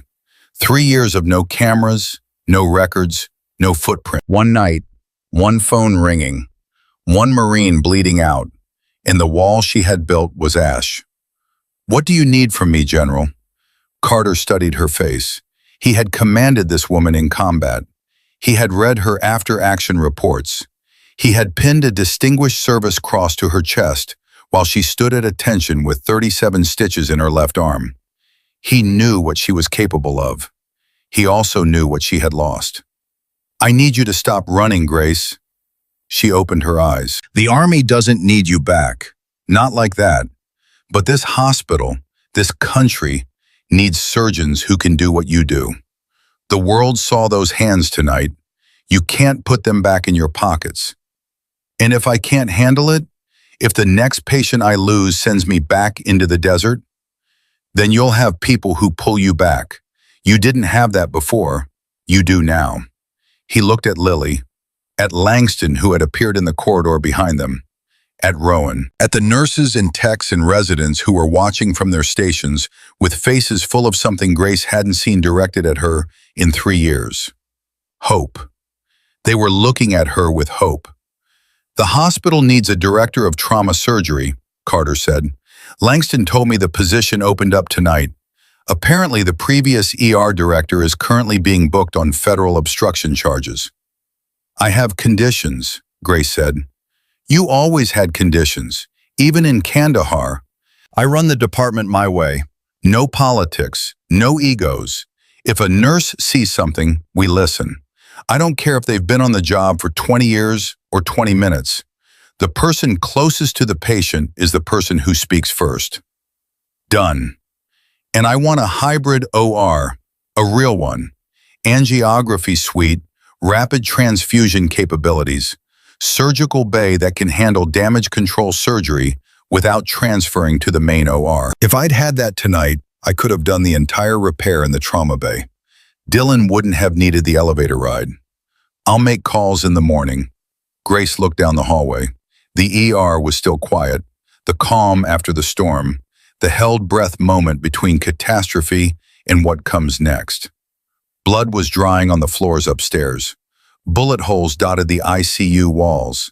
Somewhere in a federal holding facility, Nathan Mercer was learning what happened when arrogance met consequences. And in room 4 of the ICU, a Marine was breathing.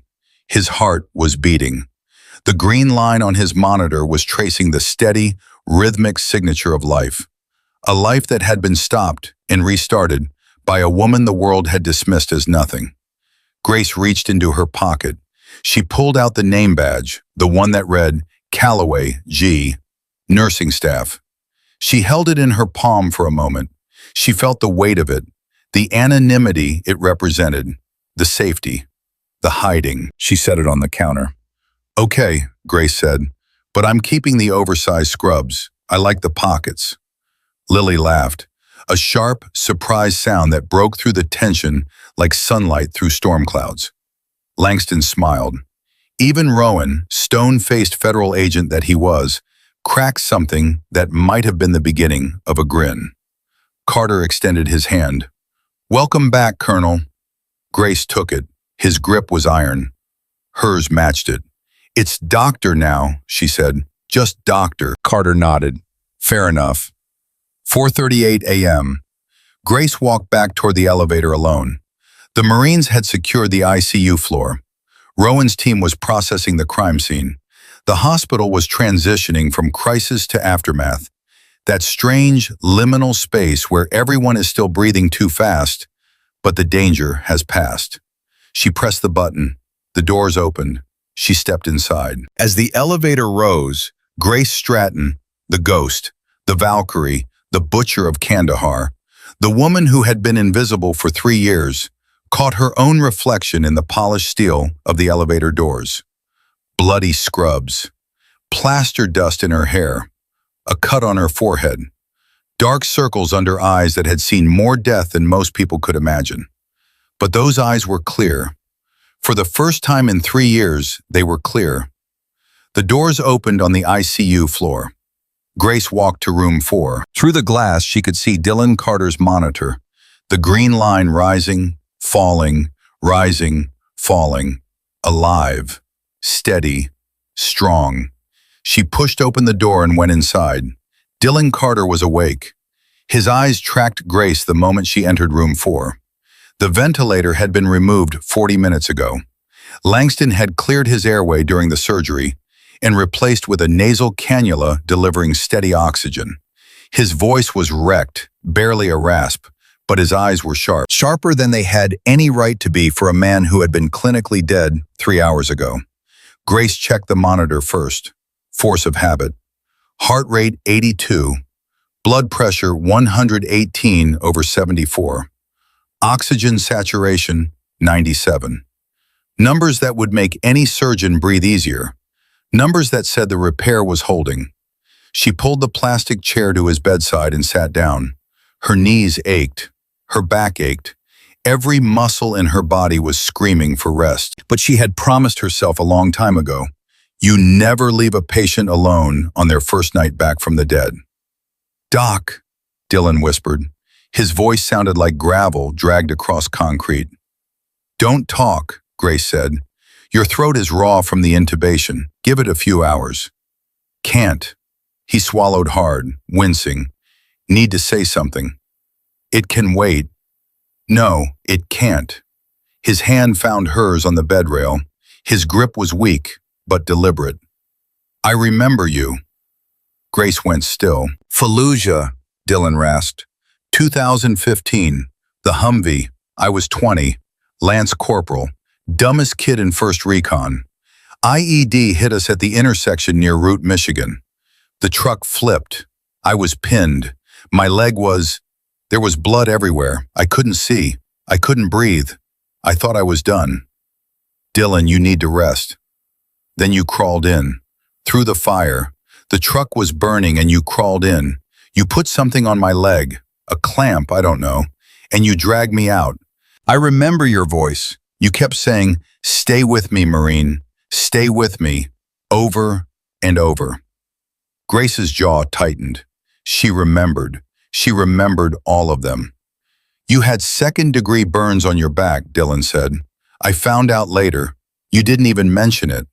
You finished my surgery, then you operated on 2 more guys from my squad. And then someone told me you went outside and threw up behind the surgical tent. You came back in and kept working. That's what the job was." "That's not a job, Doc. That's something else. And tonight you did it again. I heard them talking when I was waking up. The nurses. They said you opened my chest in the ER. They said you held my heart." Grace nodded, once. "Why?" Dylan asked. "You walked away. Dad told me you disappeared 3 years ago. You gave up everything. Your rank, your career, your name. Why would you throw all of that away by saving me?" Grace looked at their hands. His battered and bruised, hers raw and pink from scrubbing. 2 hands connected across a decade of war and loss, and a bond that neither of them had chosen, but neither could break. "Because you were dying," Grace said simply, "and I was standing right there. And I made a promise a long time ago in a place full of dust and blood that I would never stand still while a Marine died in front of me. Even if it cost you everything?" "Dylan, I lost everything the day I walked into that desert.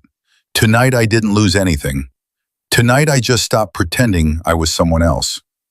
Dylan's grip tightened on her hand. His eyes were wet, not from pain, from something deeper. The kind of emotion that combat veterans bury so far down, they forget it's there until someone cracks the seal. "Thank you," he whispered, "for both times." Grace squeezed back. "You're welcome. Now shut up and rest." "That's an order. You're not my CO anymore. I held your heart in my hand tonight. That makes me whatever I say I am." Dylan laughed. It was small, broken, and it clearly hurt him, but it was a laugh. The first sound of joy that room had heard all night. Grace sat with him until his eyes grew heavy. The morphine was pulling him back under, dragging him down into the deep, dreamless sleep that the body demands after catastrophic trauma. His hand relaxed in hers. His breathing steadied. The monitor beeped its quiet, faithful rhythm. 5:12 a.m. Grace gently released Dylan's hand and stood. She watched him sleep for a moment, this 30-year-old warrior who carried evidence against a criminal empire in his uniform and almost died for it, who had survived an IED in Fallujah and an assassination attempt in Portland and a cardiac arrest on a hospital table, all because a woman who changed bedpans refused to let him go. She stepped out of the room and nearly collided with Lily Chen. Lily was holding a tablet.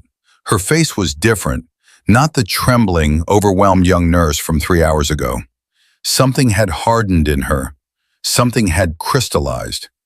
"You need to see this," Lily said. She turned the tablet toward Grace. A news broadcast. National. The anchor was a woman Grace vaguely recognized. Polished, professional, the kind of face that delivered catastrophe every night at 6 and 9. "The video that has captivated the nation tonight," the anchor was saying, taken inside the emergency room of Mercy Ridge General Hospital in Portland, Oregon, showing a woman identified only as a floor nurse performing what medical experts are calling a flawless emergency thoracotomy on a dying Marine. The footage played, shaky, vertical, shot through the open doors of the trauma bay by someone in the waiting room. It showed the flatline. It showed Mercer frozen. It showed Grace stepping forward, grabbing the scalpel, cutting. Medical professionals across the country are calling this the most extraordinary act of emergency medicine they have ever witnessed, the anchor continued.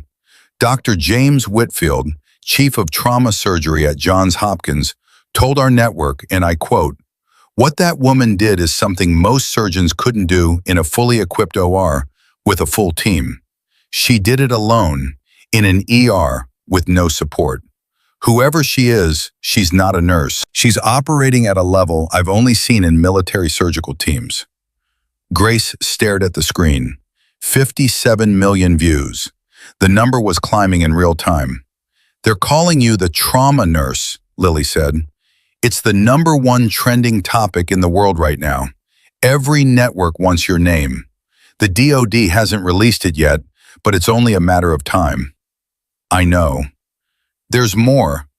Lily swiped to another video, a different channel, a different anchor. But this one was playing Mercer's television interview, the one he had given hours ago, calling Grace hysterical and dangerous, side by side with the trauma bay footage. "The contrast is devastating," Lily said. "Social media is destroying him. They're posting his words. She was hysterical. She snapped. Next to the video of you calmly performing open-heart surgery, the hashtag Dr. Mercer is a fraud has 2 million posts." Grace turned away from the screen. "I don't care about hashtags, Lily. Maybe not, but the world cares about you right now, and that's not going away." Grace leaned against the wall. She pressed the heels of her hands into her eyes. She was so tired that the edges of her vision were blurring.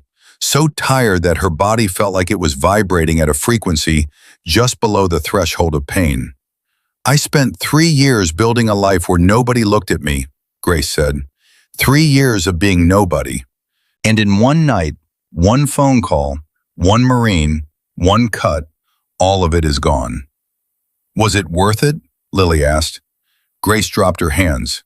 She looked at Dylan's room, at the monitor, at the green line. Every second of it. 5:34 a.m. The sun was beginning to fight through the clouds over Portland. The first gray light of morning crept across the hospital floors, turning the polished linoleum from dark to pale, from night to day. Grace walked to the 4th-floor conference room where she had been unmasked hours earlier. The DoD agents were packing up. Agent Rowan was on his phone, speaking in the clipped, coded language of federal law enforcement. The thick manila folder, the one containing her military records, her photograph, her entire hidden life, was still on the table. Grace picked it up. She opened it. The photograph stared back at her. Lieutenant Colonel Grace Stratton, covered in Afghan dust, squinting into the sun, her jaw set and her eyes hard. The woman in that photo was 39 years old. She had just come out of a 36-hour surgical marathon. She had saved 11 lives and lost 3. The photo had been taken for her personnel file, and the photographer had told her to smile. She hadn't. "That woman looks angry," a voice said behind her. Grace turned. Doctor. Howard Langston stood in the doorway, holding 2 cups of coffee. Real coffee, not the thin brown water from the hospital machine. He must have sent someone out. "She was angry," Grace said, setting the photo down. "She was angry all the time. At the war, at the waste, at the fact that she could put a human body back together, but couldn't stop the machine that kept breaking them." Langston handed her a cup. She took it. The warmth was a mercy. "I owe you an apology," Langston said. "For what?" "6 months. You worked in my hospital for 6 months. I walked past you every day. I saw you in the halls, in the supply room, at the nurses' station. And I never once, not once, looked at you closely enough to see what was right in front of me. That was the point, Howard. I didn't want to be seen. I know, but I'm the chief of surgery. It's my job to recognize talent. It's my job to protect my staff from people like Mercer, and I failed at both." Grace sipped the coffee. It was strong, hot, and real. It tasted like the first good thing that had happened in hours. "You didn't fail," Grace said. "You couldn't have known. I should have known the moment I watched you intubate that cardiac arrest patient in bed 9 3 months ago. You did it in 4 seconds, without a laryngoscope, blind intubation, perfect tube placement. I told myself you were just a skilled nurse. I told myself that because it was easier than asking questions. Most people take the easy answer, Howard. It's human nature. It's not good enough. Not in this profession." Langston sat down at the table. He looked old. Not just tired, old. The kind of old that comes from realizing you've been living with your eyes half closed. "The board is going to offer you the Director of Trauma position formally this morning. Thornton is drafting the paperwork now. I told Carter my conditions. I heard, no politics, no egos, nurses speak first, hybrid OR, non-negotiable." Langston smiled. "Grace, after what you did tonight, you could ask for a helipad on the roof and a personal submarine in the parking lot. They'd find a way to make it happen. I don't need a submarine. I need doctors who listen and nurses who aren't afraid to speak. I need an ER where the person closest to the patient has the authority to call the shot, regardless of their title." That's a radical change for a hospital like this. Radical keeps people alive. Protocol is important, but protocol is a map. It's not the territory. When the map doesn't match the ground, you trust the ground. Mercer trusted the map. Dylan Carter almost died because of it. Langston nodded slowly. "You know there will be resistance. Not everyone on staff will accept a former combat surgeon who appeared out of nowhere as their new boss. Some of them will resent it. Some of them will be afraid of you. Good. Fear and resentment I can work with. Arrogance and apathy are the killers." Langston stood. He extended his hand. "Welcome to Mercy Ridge, Dr. Stratton. Officially." Grace shook it. "Thank you, Howard, for the surgery, for finishing what I started. If you hadn't been there, if I hadn't been there, you would have done it yourself. We both know that." Grace didn't argue, because it was true. 6:15 a.m. The hospital was waking up. Day shift nurses were arriving, punching in at the time clock, stopping dead when they saw the bullet holes in the ICU walls and the bloodstains on the ER floor. Word was spreading through the building like wildfire, about the surgery, about the gunfight, about the nurse who wasn't a nurse. Grace stood at the nurse's station on the ER floor. She had not slept. She had not changed out of her bloody scrubs. She had not eaten since noon the previous day. She was running on coffee, adrenaline residue, and something else, something she hadn't felt in 3 years. Purpose. Sarah from the day shift approached her cautiously. Sarah was 52, a veteran nurse who had worked at Mercy Ridge for 19 years. She had seen everything, or she thought she had. "Is it true?" Sarah asked, keeping her voice low. "You're the one from the video?" "Yes." "You were military?" 12 years, Army, trauma surgeon. Sarah looked at her. Really looked. The way people do when they realize the person they've been standing next to is not who they thought. "I watched you clean up vomit in the waiting room last Thursday." "I did." "And you're a lieutenant colonel." "Retired." Sarah shook her head. "Why, honey? Why would you do that to yourself?" Grace looked at Sarah, this woman who had spent 19 years changing lives in a community hospital, who had never fired a weapon, never held a dying soldier, never operated in the dark, but who showed up every single day and cared for people who were suffering. Sarah was everything Grace had pretended to be, and she was more valuable than any title or credential. "Because this work matters, Sarah, all of it. The bedpans, the vitals, the supply closets, it all matters. I lost sight of that for a while. I thought the only thing that counted was the big save, the dramatic surgery, the life or death moment. But it's not. It's the daily work. It's the showing up. It's the nurse who checks on a patient at 3 a.m. because something doesn't feel right." Sarah's eyes glistened. "You sound like you mean that." "I do. I've operated on battlefields. I've saved lives in the worst conditions on earth. But the hardest thing I ever did was show up here, every night, and do the small work. Because the small work requires something the big work doesn't." "What's that?" "Patience, humility, the willingness to be invisible." Grace paused. "I'm not great at any of those things, but I'm learning." Sarah reached out and squeezed Grace's arm. "Well, doctor, for what it's worth, you were a damn good nurse." Grace laughed, a real laugh, the first one in months, maybe years. 7 a.m. The morning light was full now, cutting through the Portland clouds in long, golden beams that reached through the hospital windows and painted the floors in warm stripes. Grace walked the ER, checking on patients, reviewing charts, moving through the department with a different energy than she'd carried the night before. The staff watched her. They couldn't help it. The night shift nurses told the day shift. The day shift told the techs. The techs told the residents. Within an hour, every person in Mercy Ridge knew. The quiet nurse in the oversized scrubs, the one they'd ignored, the one they'd taken for granted, the one Mercer had treated like a servant, was a decorated combat surgeon who had restarted a dead Marine's heart with her bare hands, and then shot 2 assassins in the ICU hallway. Some of them were afraid of her. Some of them were in awe. Most of them didn't know what to feel, so they just watched, the way people watch a storm that has passed but might circle back. Grace stopped at bed 3. A 40-year-old construction worker with a suspected hemothorax admitted an hour ago. His breathing was labored. His oxygen was dropping. The day shift resident, a young woman named Dr. Torres, was standing at the bedside, looking at the X-ray on the tablet with a furrowed brow. "What do you see?" Grace asked. Torres jumped. She hadn't heard Grace approach. There's a possible effusion on the left.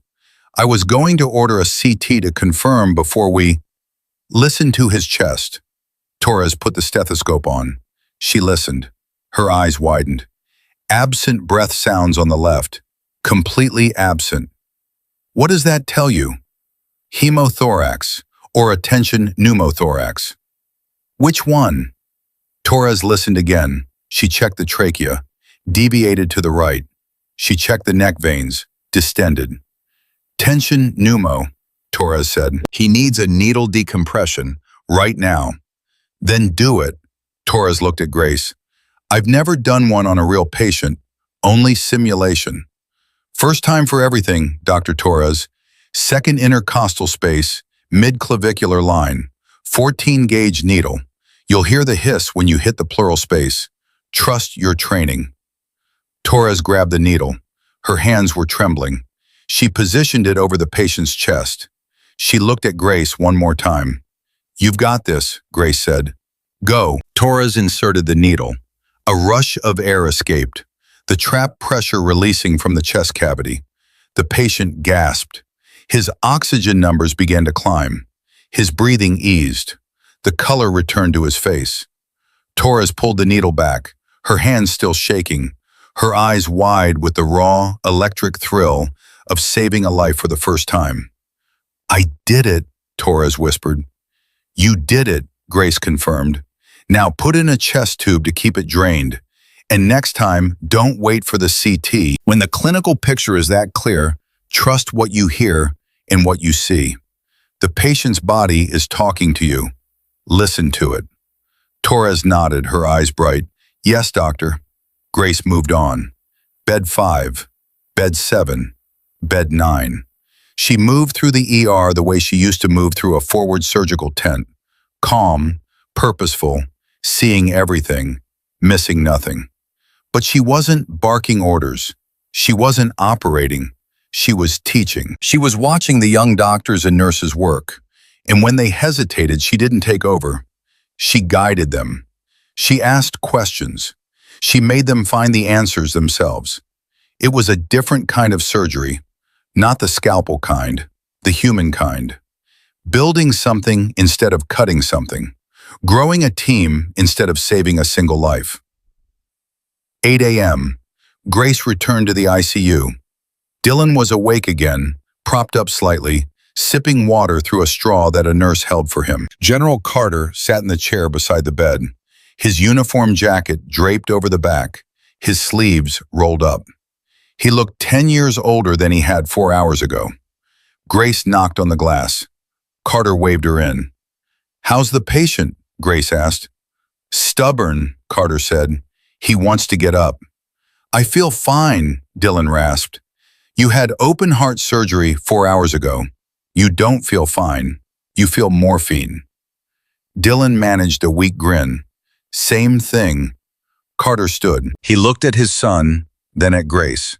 Something moved in his face, a shifting of tectonic plates, the rearrangement of emotions that generals are trained to suppress, but fathers cannot.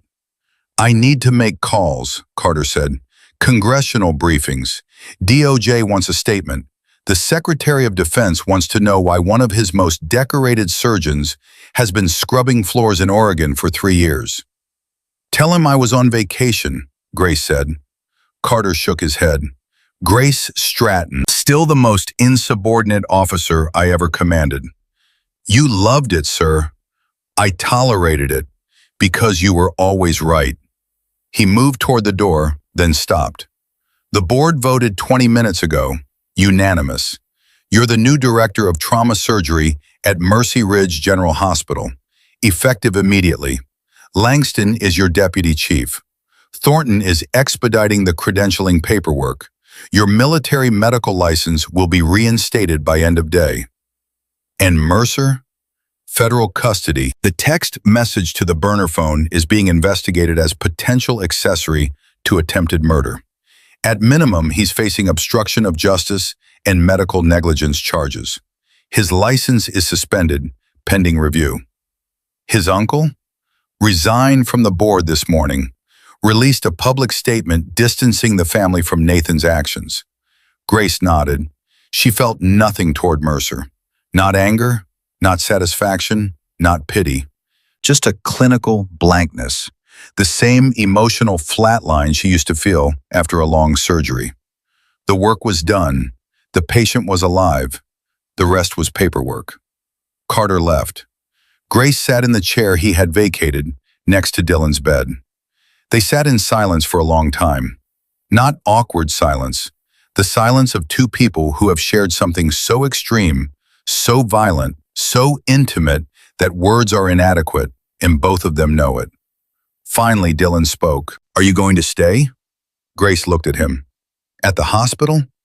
In the world. The real one. Not hiding, not pretending. Are you going to stay?" Grace leaned back in the chair. She thought about the desert in Helmand. She thought about the 4-year-old girl with the pink ribbon.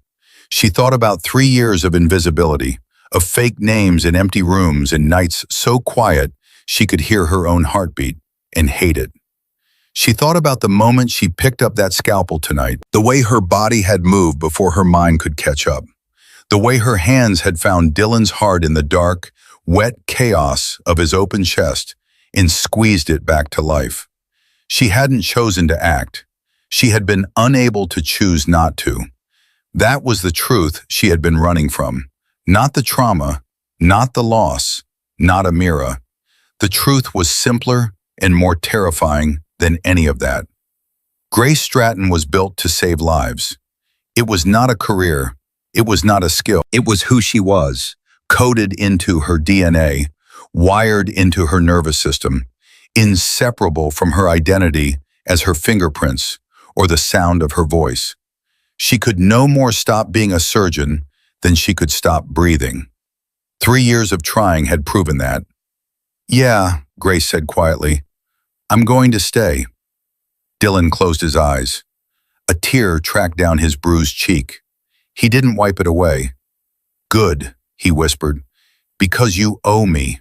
Twice now. I figure you have to stick around at least long enough for me to buy you a beer." Marines, always keeping score. "Semper Fi, Doc." Grace stood. She squeezed his hand one last time, then walked to the door. She paused in the hallway. Through the windows at the end of the corridor, the sun was fully up now, burning through the last of the Portland clouds. The light hit the hospital floors and turned them gold. Lily was waiting by the elevator. She had 2 fresh cups of coffee and a clean pair of scrubs, oversized the way Grace liked them. "Thought you might want to change," Lily said. "The blood is starting to scare the patients." Grace took the scrubs. She took the coffee. She looked at Lily, this young nurse who had handed her a rib spreader without hesitation, who had recorded the evidence that saved her from prison, who had stood by her when every logical instinct said to run. "Lily, yeah? Thank you for everything tonight. The recording, the coffee, the questions I didn't want to answer." Lily shrugged. "I'm a nurse. I show up. I do the work. Sound familiar?" Grace smiled. "You're going to be great at this, Lily Chen." "I had a good teacher, even if she was pretending to be bad at the job." Grace changed in the locker room. She threw the bloody scrubs into the biohazard bin. She washed her face. She pulled her hair back into the same tight bun she wore every shift. She looked at herself in the mirror, the cut on her forehead, the dark circles, the gray streaks in her hair, the scar on her forearm that she no longer bothered to hide. She reached into the pocket of the clean scrubs. Empty. No satellite phone. No fake ID. No burner phone. No props for a character that no longer existed. She walked back to the ER floor at 8:22 a.m. The morning rush was beginning. Ambulances were pulling in. Phones were ringing. Patients were filling the waiting room. The machinery of a community hospital was spinning up, the way it did every day, the way it would do every day, regardless of the extraordinary things that happened in the night. Grace walked to the nurses' station. The staff parted for her, not out of fear, but out of respect. She picked up the first chart on the stack. Bed 2, chest pain, 67-year-old male, onset 30 minutes ago. She looked at the team around her. Lily, Torres, David, Sarah, the residents, the techs, the people who showed up every day and did the work that kept the world turning. "All right," Grace said, tucking the chart under her arm. "Let's get to work. Bed 2 needs an EKG and troponins. Torres, your lead. Lily, prep the cath lab just in case. And somebody get me a new stethoscope. I left mine upstairs in a pile of bullet casings." The team moved. The ER hummed. The day began. And Dr. Grace Stratton, the butcher of Kandahar, the ghost of Hellman, the Valkyrie who chose the living over the dead, put on a clean pair of oversized scrubs and went back to the only work that had ever made her whole. She was not invisible anymore. She was not hiding. She was not pretending. She was exactly where she belonged.